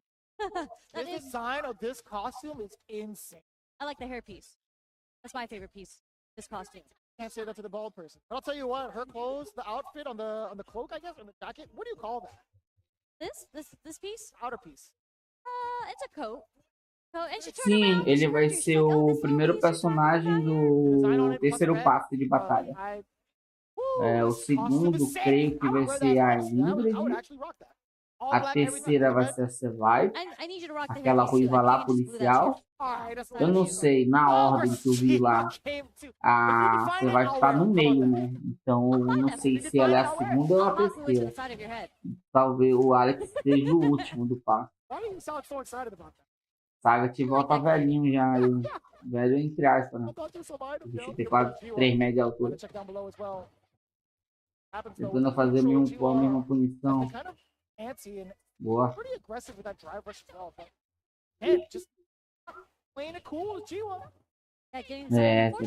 especial. Só numa maciota. Mesmo combinho básico. Tô tomando combinho básico. Nice. Boa. Tô ali o... Ai, tomou como. Ah, nice.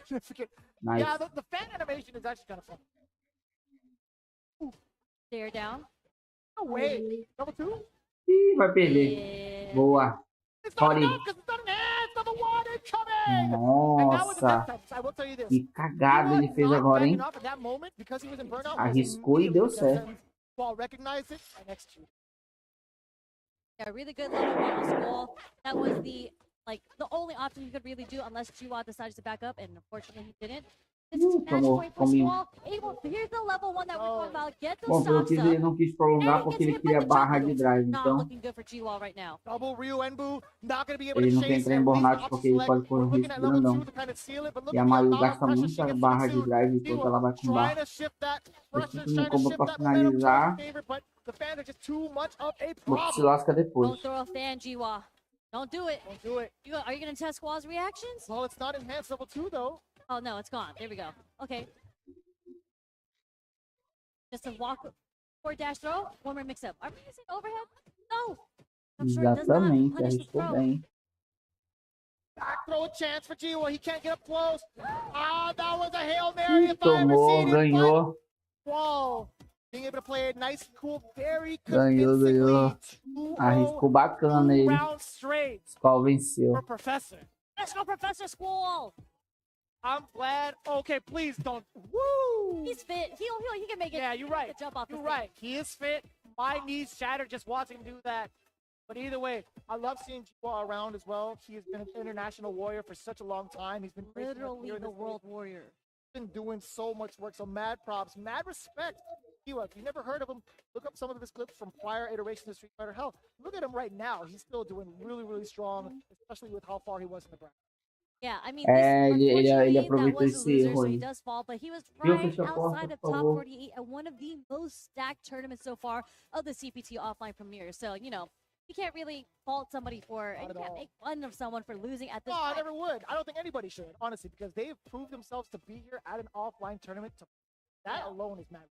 Yeah, and shout outs to Squall, man. He stepped it up so much. Like, he's always been a very, very solid player from all the Street Fighters that I've played him in. And like, it seems like he just found his character and was able to find his group high. And that was such a solid performance in the mirror match. I think one of the things that he took to heart, as you had mentioned, in that level 1 during the combo to get that pressure with the execute or the enhanced my fans and enhanced my in general, was really, really well played. Honestly, I was waiting to see when that strategy would blossom, and I'm glad he was able to do so within.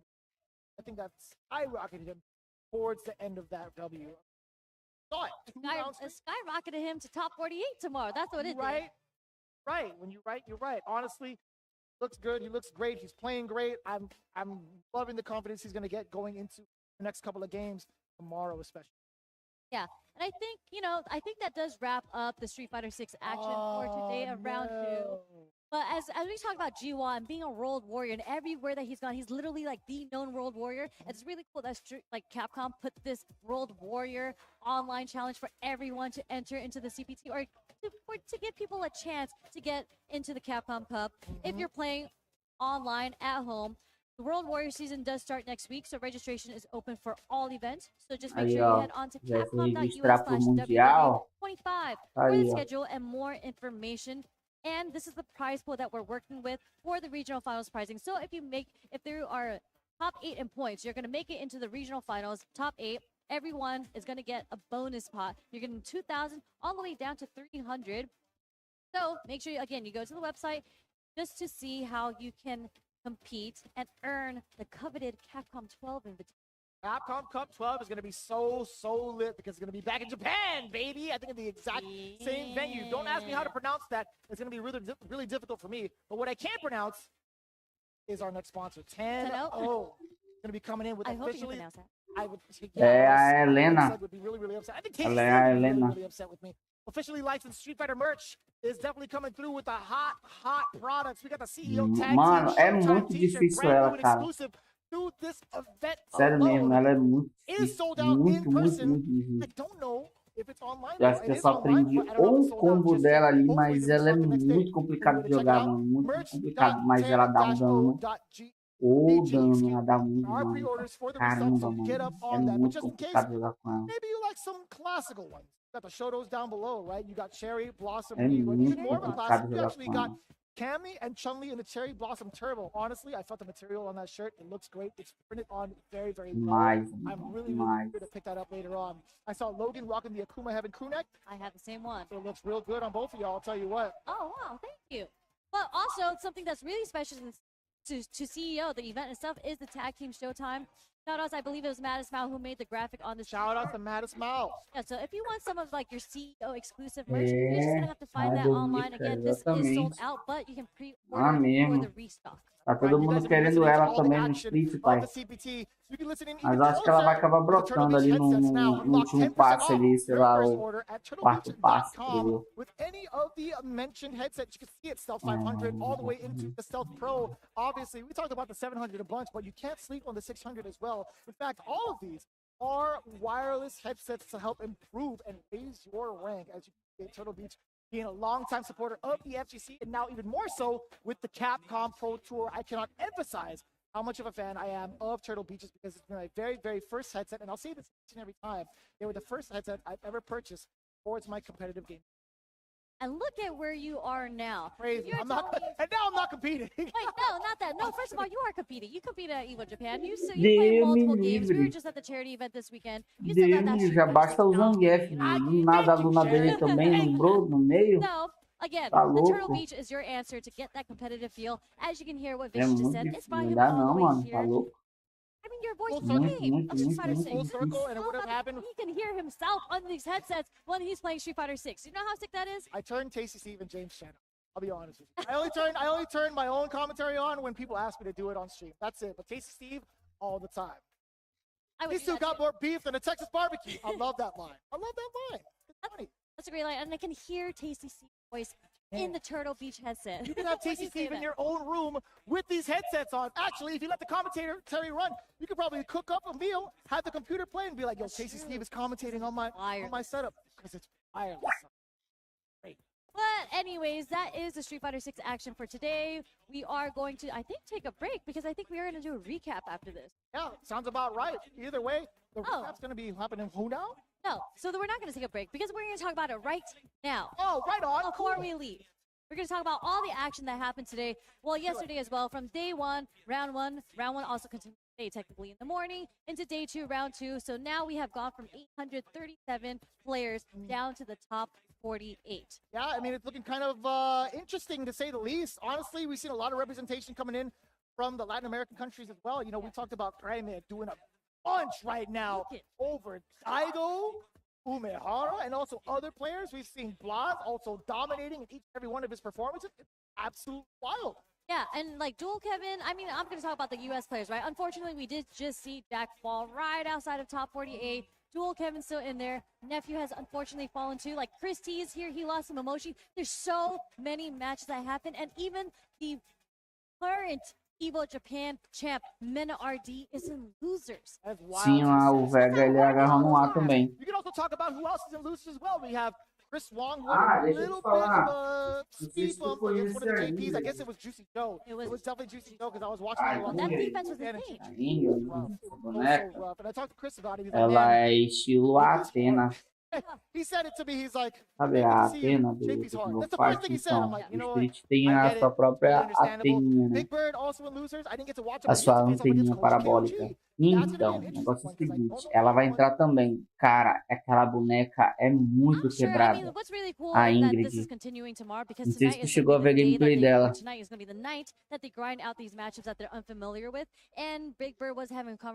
Ela é muito OP, mano. Ela é muito OP. Então, meu amigo, quando a Ingrid chegar, quando te... Não, só quando surgir uma gameplay dela, tu vai ver como que ela vai ser. Eu tenho certeza que eu vou querer botar uma skin de Atena nela.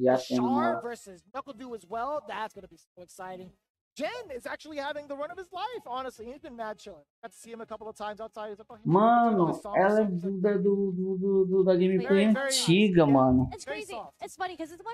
Mano, ela vai, mano. Ela vai ser long range, né? Boneco de longo alcance ali. Deixa eu botar ela aqui. Ah, parece que a minha internet normalizou. Agora. Ó,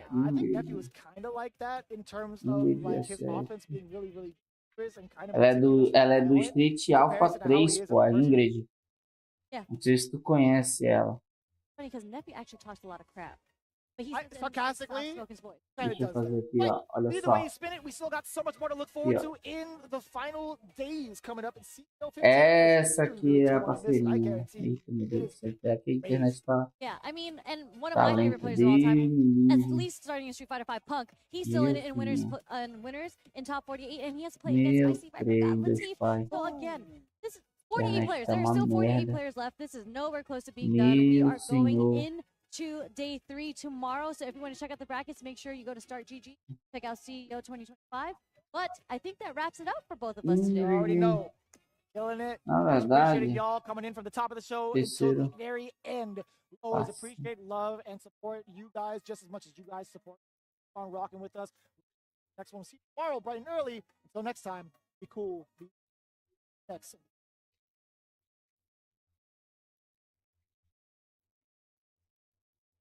Enquanto tá rolando aí a nossa comercial, quero mostrar uma coisa aqui. Bom, pelo que eu vi, acabou a live. Então, é isso. Deixa eu só, antes de finalizar a live, eu quero mostrar para vocês o novo passe, pô. Deixa eu abrir aqui a foto. Deixa eu abrir a fotinha aqui. Deixa eu abrir a fotinha. Deixa eu botar aqui, ó. Passe. Bom, vou botar a Ingrid. Ó, a Ingrid. Não sei se vocês vão ver aí. A Ingrid é essa menina aqui, ó. Essa bichinha aqui, ó. Essa aqui é a Ingrid, ó. Ela é estilo Atena no Technical Fight lá. Lança poderzinho, magia, é horrível ela. É um porra enfrentar ela. Aí como ela é. Aqui, ó. Aí o que vai acontecer? Aí a gente vem aqui e coloca aqui, ó.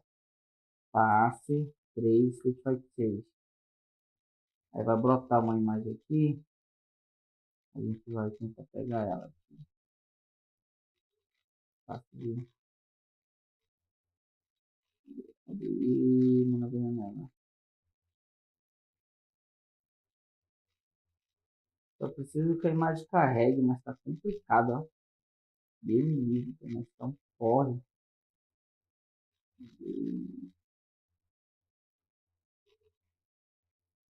Deixa, abre aí a porra da imagem, pra poder abrir a imagem.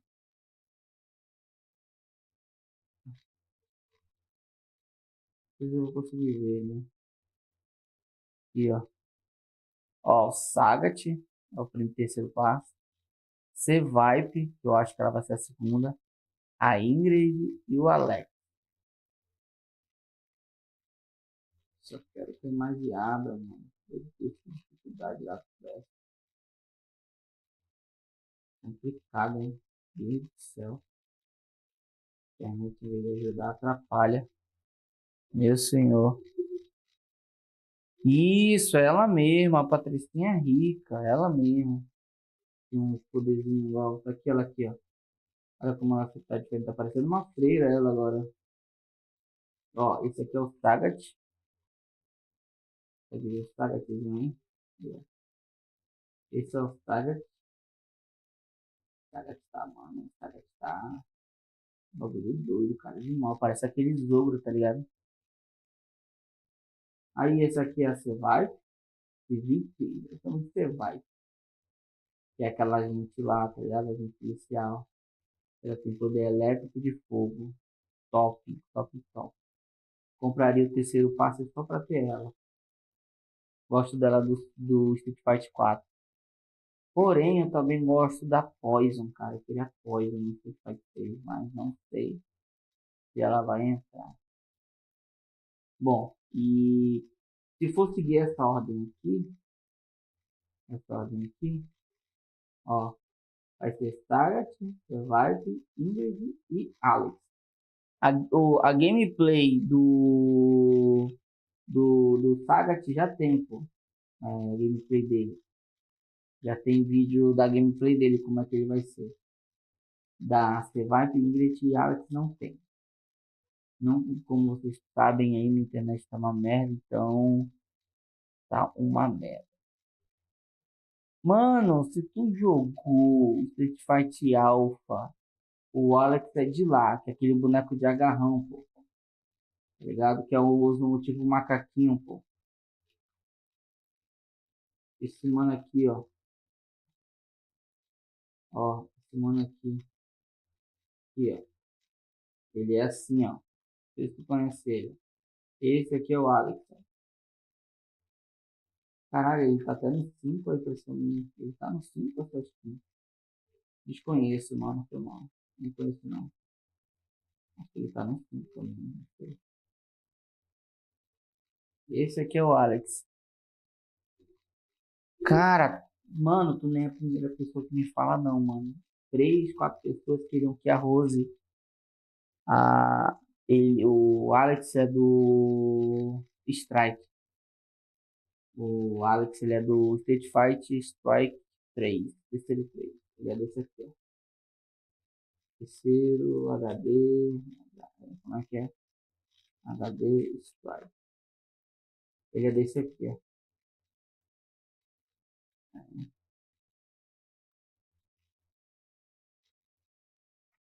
Aí, ó. Terceiro RD Strike. Ele é desse aqui, ó.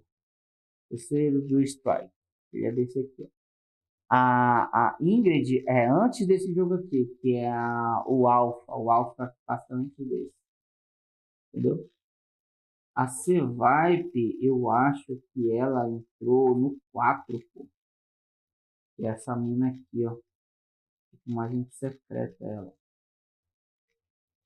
Entendeu? Gosto da hora o poderzinho dela, que ela é uma lutadora de Muay Thai, tá ligado? É, realmente, ó.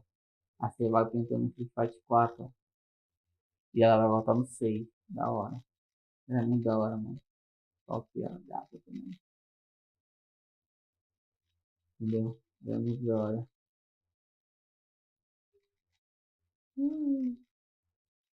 Aí, essa aqui é. Bota essa nossa foto.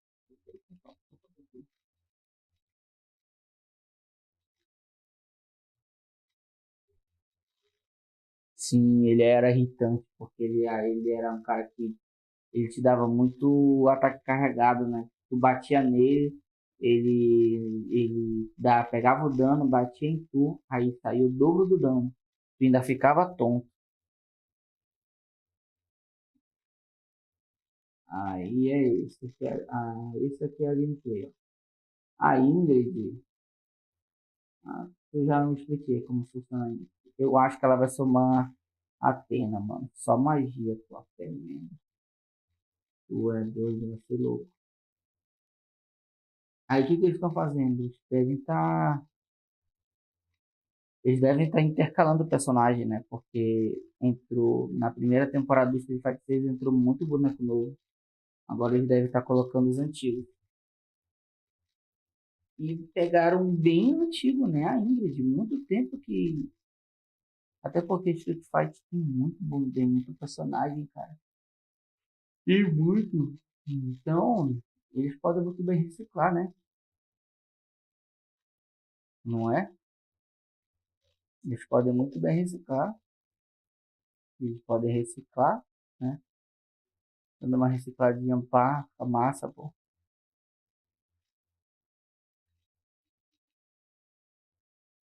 Como é que é a história aí? Alfa. Ela foi porrada.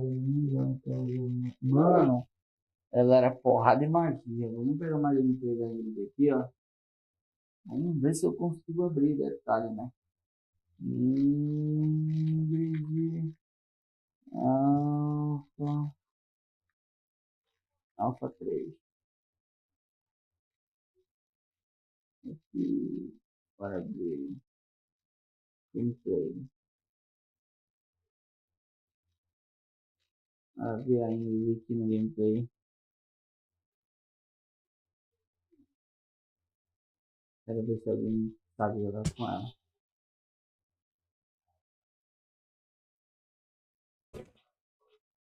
Vamos ver a gameplay dela só pra tu ver como é que ela é.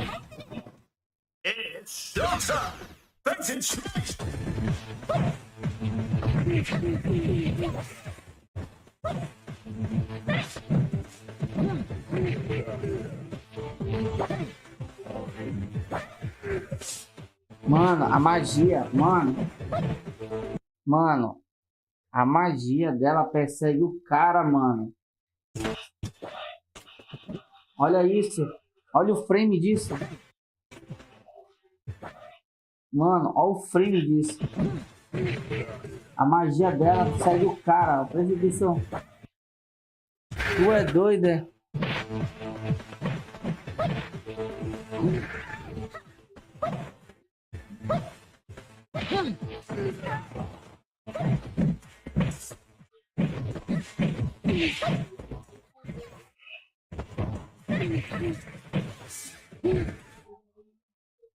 Não, pô, ela sempre teve magia, pô. Ela sempre teve magia. Tu deve estar confundido ela. Ela sempre teve magia. Ela sempre teve magia.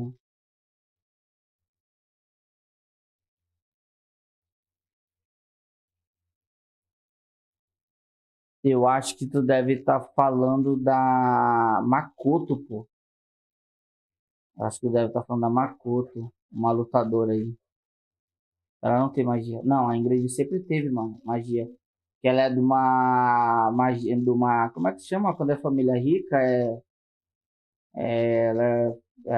Faz parte de uma família aristocrata, né? Aí ela segue uma linhagem de magos, pô. Entendeu? Aí ela sempre tem magia, só que ela é muito OP justamente por isso, porque a magia dela segue o cara, pô.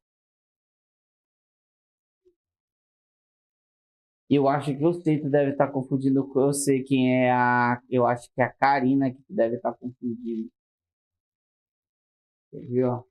Eu acho que é a Karina, Karina. Carinha, ó.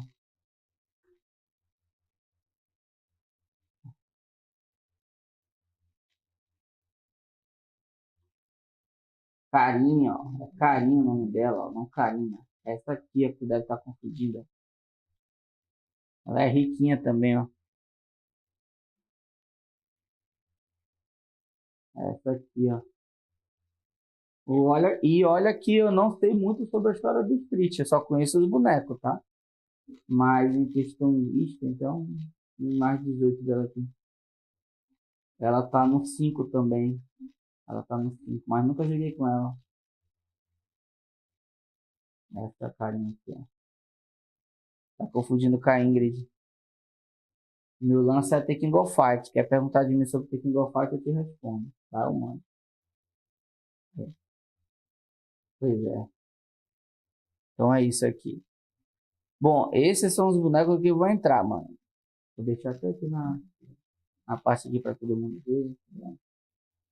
Vai ficar legal. E, ó. Pronto, vou deixar assim.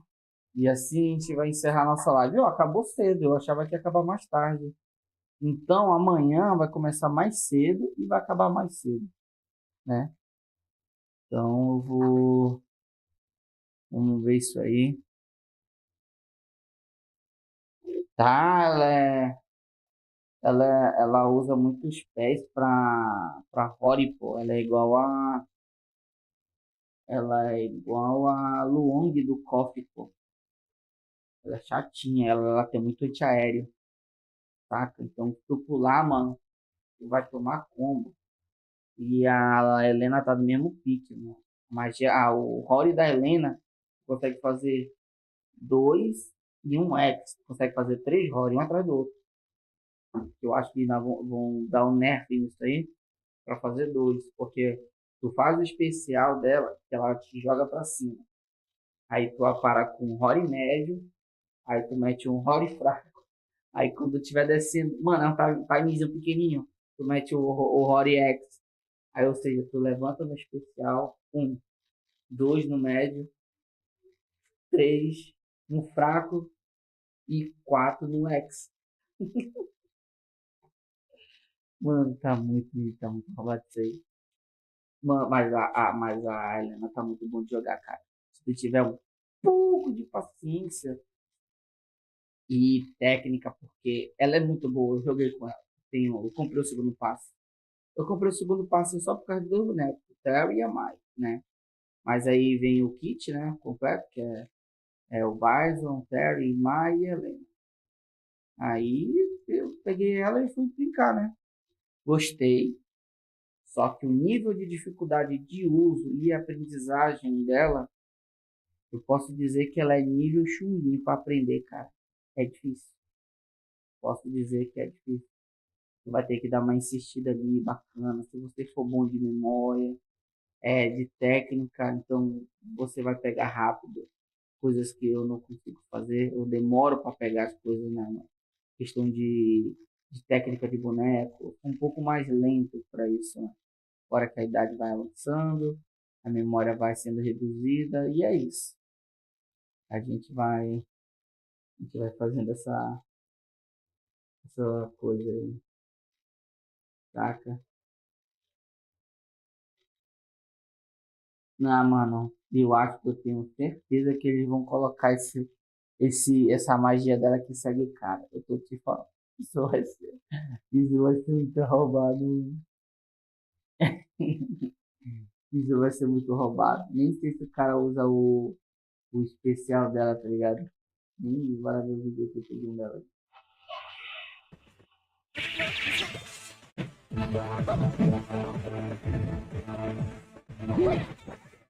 Mano, olha esse counter. Olha esse counter. Tu viu o counter? Tu viu o counter que ela fez?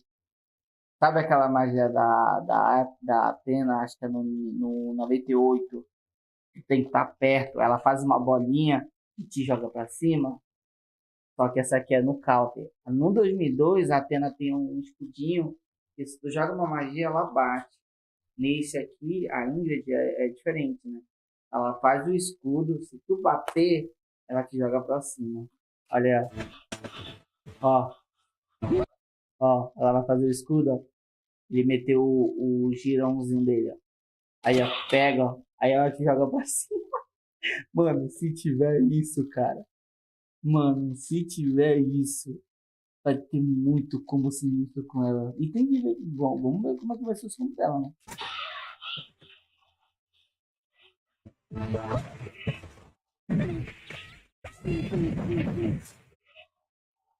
Especial dela do balézinho aí.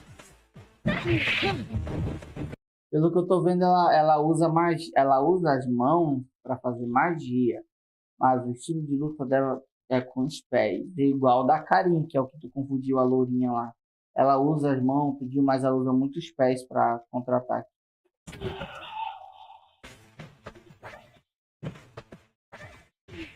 Viu? A magia segue o cara.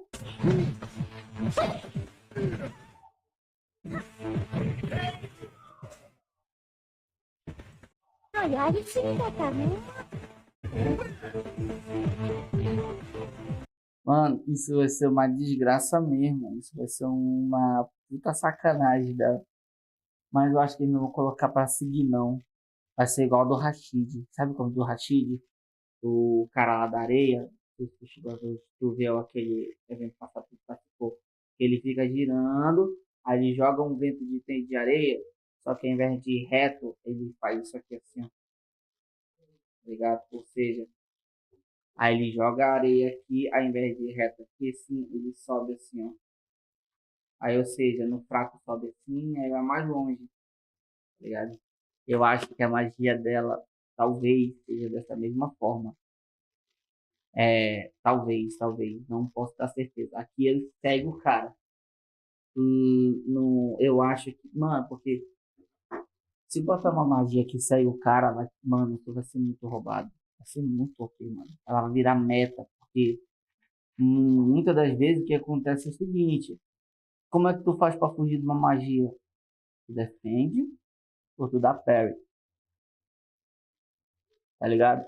Aí o que tu faz se tu não quiser fazer esses dois? Tu quer pular, tu tá próximo do boneco e tu quer ter vantagem, né? No combo, na tua entrada ali no mix-up. O cara vai fazer uma magia, tu viu que ele fez magia, tu já adianta, pulou, pá.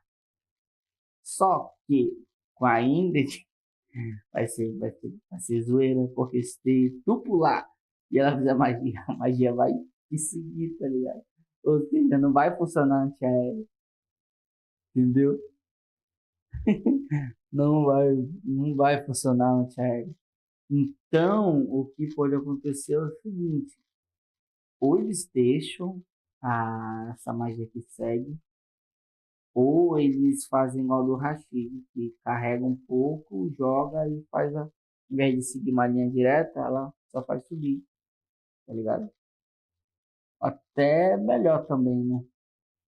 Só que, sei lá, vai ser estranho, né? Será que ela tem outras inscrições?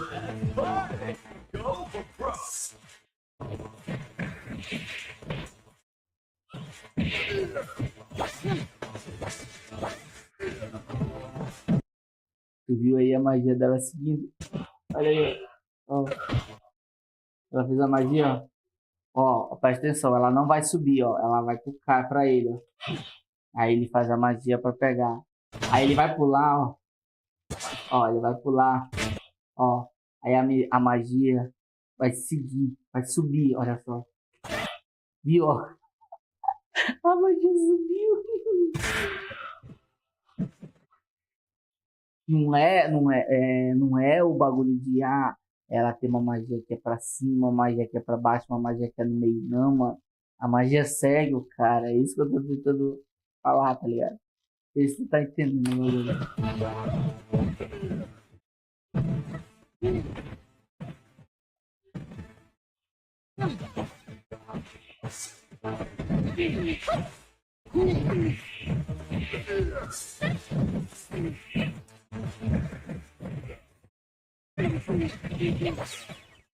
No show.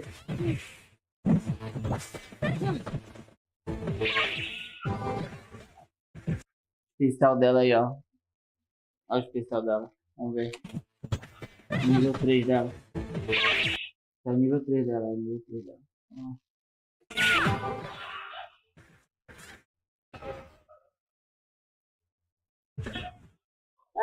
não viu.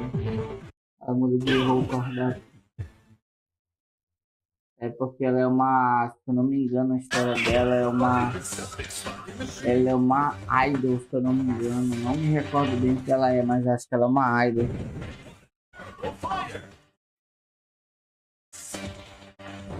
Meu me livre o Rafael com essa boneca. Ele é horrível, mano. Ele já é escroto de enfrentar com a Kimberly, mano. Com essa boneca vai ser enfrentar ele. Puta que pariu. Me lembre. Parece que ele vai comprar o terceiro passe para jogar com o Alex, que é o boneco que ele gosta do Street.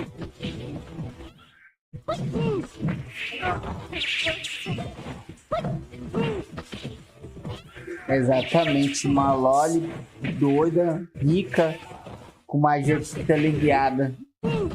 desgraça lá, não parece a antena parabólica lá. Eita! Olha essa magia especial. Uma explosão que ela causa no cara.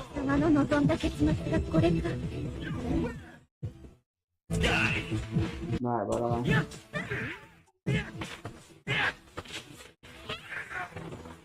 Não, dá um cascudo no cara.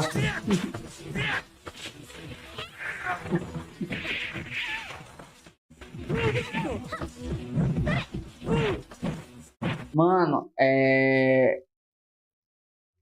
lembra que eu te falei que a magia segue, tá ligado? O que acontece é o seguinte, tu controla a explosão, tu faz o especial dela, sair da bombinha, ela vai direto, né? Ela vai direto.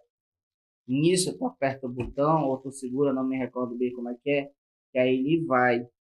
Aí se tu quiser que exploda, tu solta ou aperta o botão. Mesmo botão que dá o especial. Tu faz o especial, segura, aí a bolinha vai. Aí quando chega perto dele, ou explode, ou ele passa, tu só faz soltar ou apertar, não me recordo como é, que aí ela explode. Mesmo ele passando, tu tendo esse tempo de reação, tu consegue, entendeu? O que ele fez? Ele fez o especial, o cara pulou e só fez explodir. O boneco tava perto, pegou na costa.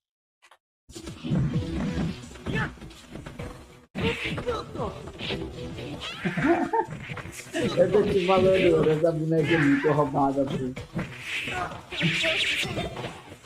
E ó, quando pega... Oxi, peraí. Ele tomou magia, mas ele continuou combando?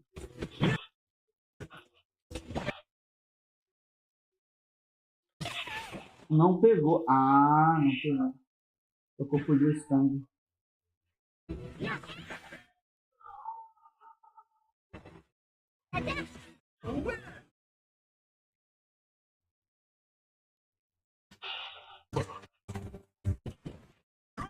Olha, vai enfrentar o Dan.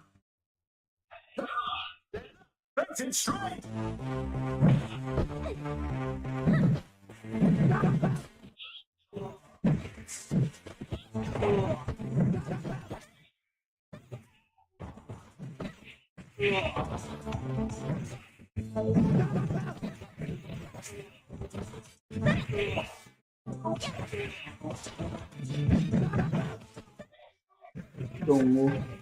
Olha o dano.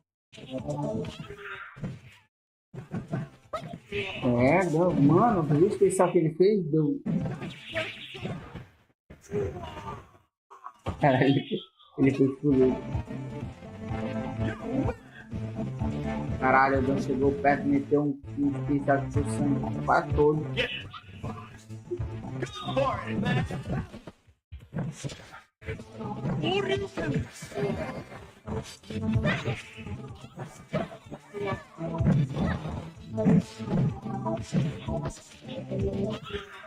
Pra dar um coquezinho no cara.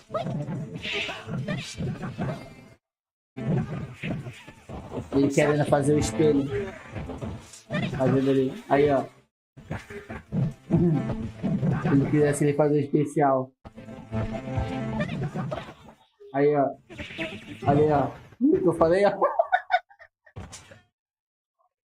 Eu falei que ele vai fazer especial.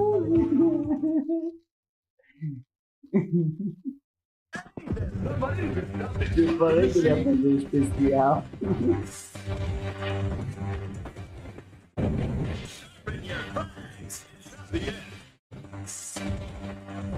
Exatamente. Alguém, o tipo do Carrie. Carrie não, alguém quem que ensinou mesmo? Acho que foi o 𝗔𝗽esse, né?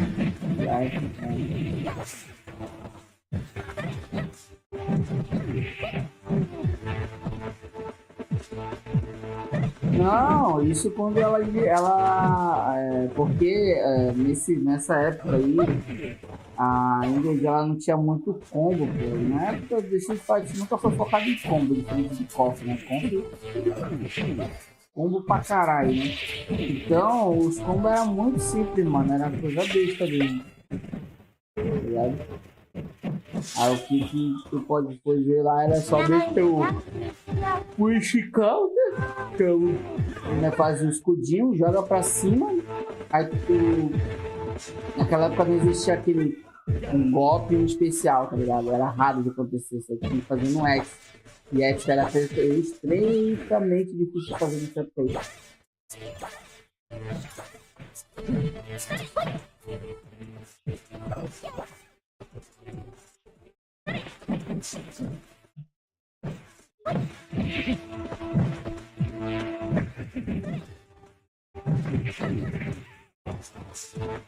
Isso, ele é isso mesmo, ele é mestre do 𝗔𝗽ście, aquele de vermelho lá que fez parte do Fatal Fury lá.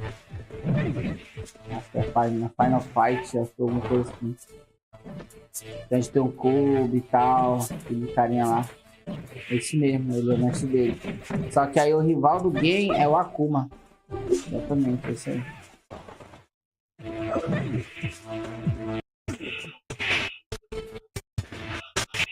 Ah, essa partida foi demorada, hein, mano. Olha, EVO Ryu, mano. Ela vai enfrentar o EVO Ryu. Naquela época o EVO Ryu era simplesão, né? Do 4 pra cá que eles meteram uma coisa demoníaca nele. É, exatamente, ele explode.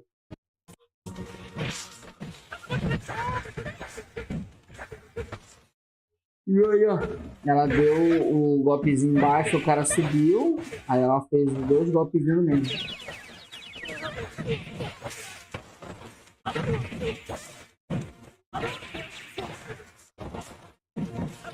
Tem muita prioridade, porra, era pra magia ter pego, ter tirado esse especial aí.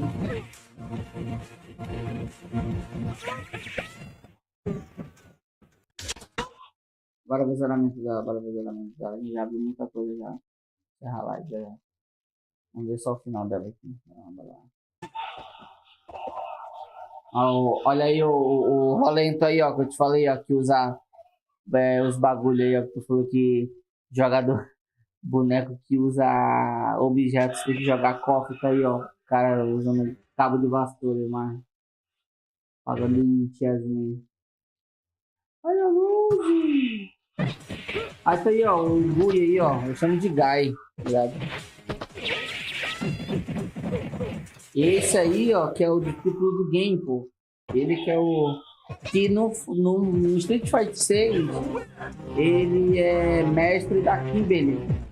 E eu utilizo o mesmo golpe que ele, que é o 𝗔𝗽ście𝗶𝗲, acho que isso é o nome.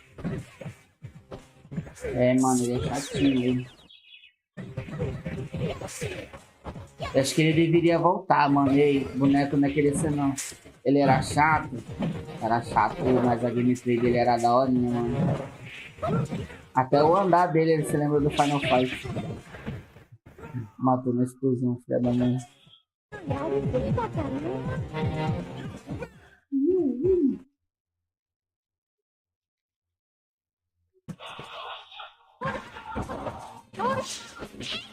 Pelo que eu entendi, o rival da Ingrid é a Rose. Pelo que eu entendi. Aqui, ó. Vou enfrentar ela, depois você enfrenta o Bison.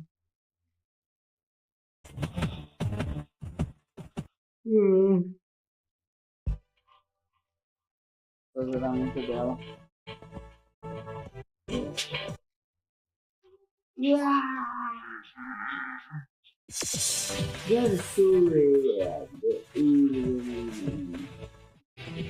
A luz. Acho que a luz ficar mais velha ficar top.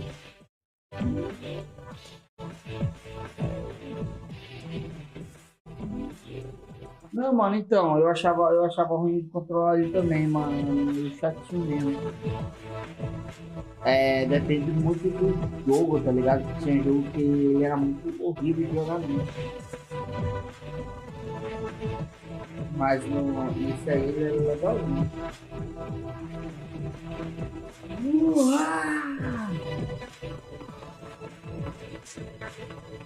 Ih, porra, ela capturou o 𝗔𝗽esse na Pokébola.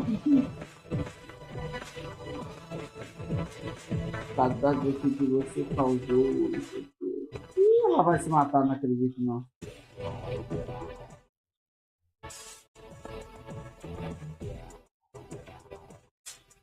Ela só vai sair.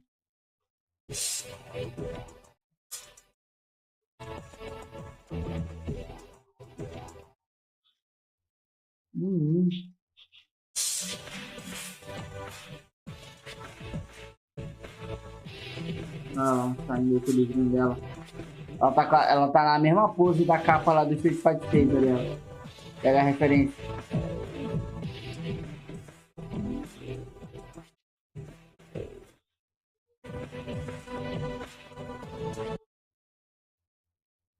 Então, galerinha, essa é a Ingrid.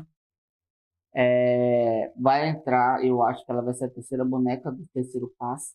Bom, aí quando é que entra o terceiro passe, Breno? Beleza.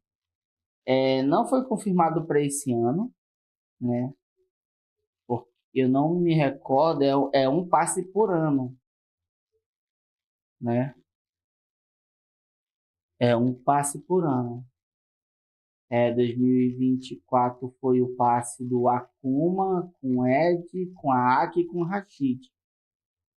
Sempre são 4 que eles colocam num passe. O segundo passe foi Bison, Terry, Mai, Shiranui e Helena. E se encerrou agora, dia 5 de junho, agora, esses tempos. Faz uns 5 dias praticamente. Eu nem joguei com a boneca, eu joguei com a boneca uma vez só pra testar ela. E agora o terceiro passe, que é Sagat, Survive, Ingrid e por fim Alex. Não sei quanto tempo vai durar no mercado do Street Fighter 6, né? Que normalmente eles fazem 2 a 3 passes, aí depois eles fazem mais nada, que eles focam no próximo jogo. Não sei quanto tempo tem o Street Fighter no mercado, o 6. Creio-me eu que ele foi lançado em 2021 ou 2022. Não me recordo, tá? Não sou tão fã de Street, tá? Vamos ver aqui. Quando foi lançado o Street Fighter 6. Ó, Street Fighter 6 foi lançado em dia 2. Nossa, ele é um bebê ainda, mano. Ó, o primeiro passe foi 2024. O segundo passe foi agora. O terceiro passe é agora. Normalmente, esses jogos de luta, eles duram 5 anos no mercado. Aí eles já começam a fazer outras paradas, né? E o Street Fighter 6 é um pedido de perdão os jogadores de Street, porque muita gente não gostou do 4 e muita gente não gostou do 5, odiaram esses 2 jogos. Então o 6 veio como uma carta de desculpa para os fãs, né? É o que a galera fala. Confesso, o jogo é bom, gosto do jogo, mas eu não sei jogar. Comprei o jogo, mas eu comecei a jogar só agora. Mil anos comprei o jogo, nunca joguei, fui jogar agora só. Eu só joguei e comecei a jogar ele por causa do passe da Mai e do Terry. Aí eu peguei o jogo para jogar. Mas eu ainda não sei muita coisa. O jogo é gostoso, é muito bacana, é para todo mundo. Tem controle clássico, controle moderno para quem quer vir agora e não sabe a manha dos controles clássicos. Mano, é top o jogo. Eu não posso. Eu sou fã de Fatal Fury, ou Tekken Fight, Street, eu não sou, como é que se fala, eu não tenho um fã-clube de um jogo só, tá ligado? Eu jogo todos, eu amo jogo de luta, foi o que marcou a minha infância, então não tem essa comigo não. Todo jogo pra mim é jogo. Exatamente. E eu ainda acho que esse jogo ainda vai Mano, real, eu acho que Street vai até 2020. Eu acho. 2027 ele já morreu. Outro jogo. Né? Creio que essa vai ser a pegada. Quando o Street Fighter acabar, os 6, cara, ainda vai ter gente que vai jogar, né, mano? Mas o jogo é muito da hora, ele é massa. Muito bom. A ideia de meter no mundo Word, tá ligado? Pra fazer a galera puxar, né? Essa ideia foi muito boa mesmo. Muito boa mesmo, tá ligado? Nada a declarar. Bom, toda hora conversar com vocês, Daniel também, aí, agradecendo por ficar até o final da live. Desculpa pela minha internet, deu merda, mas vamos ver como vai ficar amanhã, tá? Fiz um layout da horinha, como você vai ver, tem um microfone aqui, tem outro aqui, aí eu consegui uma outra câmera também, para ficar bacaninha o visual, ó, visualzinho pago das câmeras, um aqui, outro aqui, fazer uma função, entendeu? É isso, galera, valeu, tamo junto.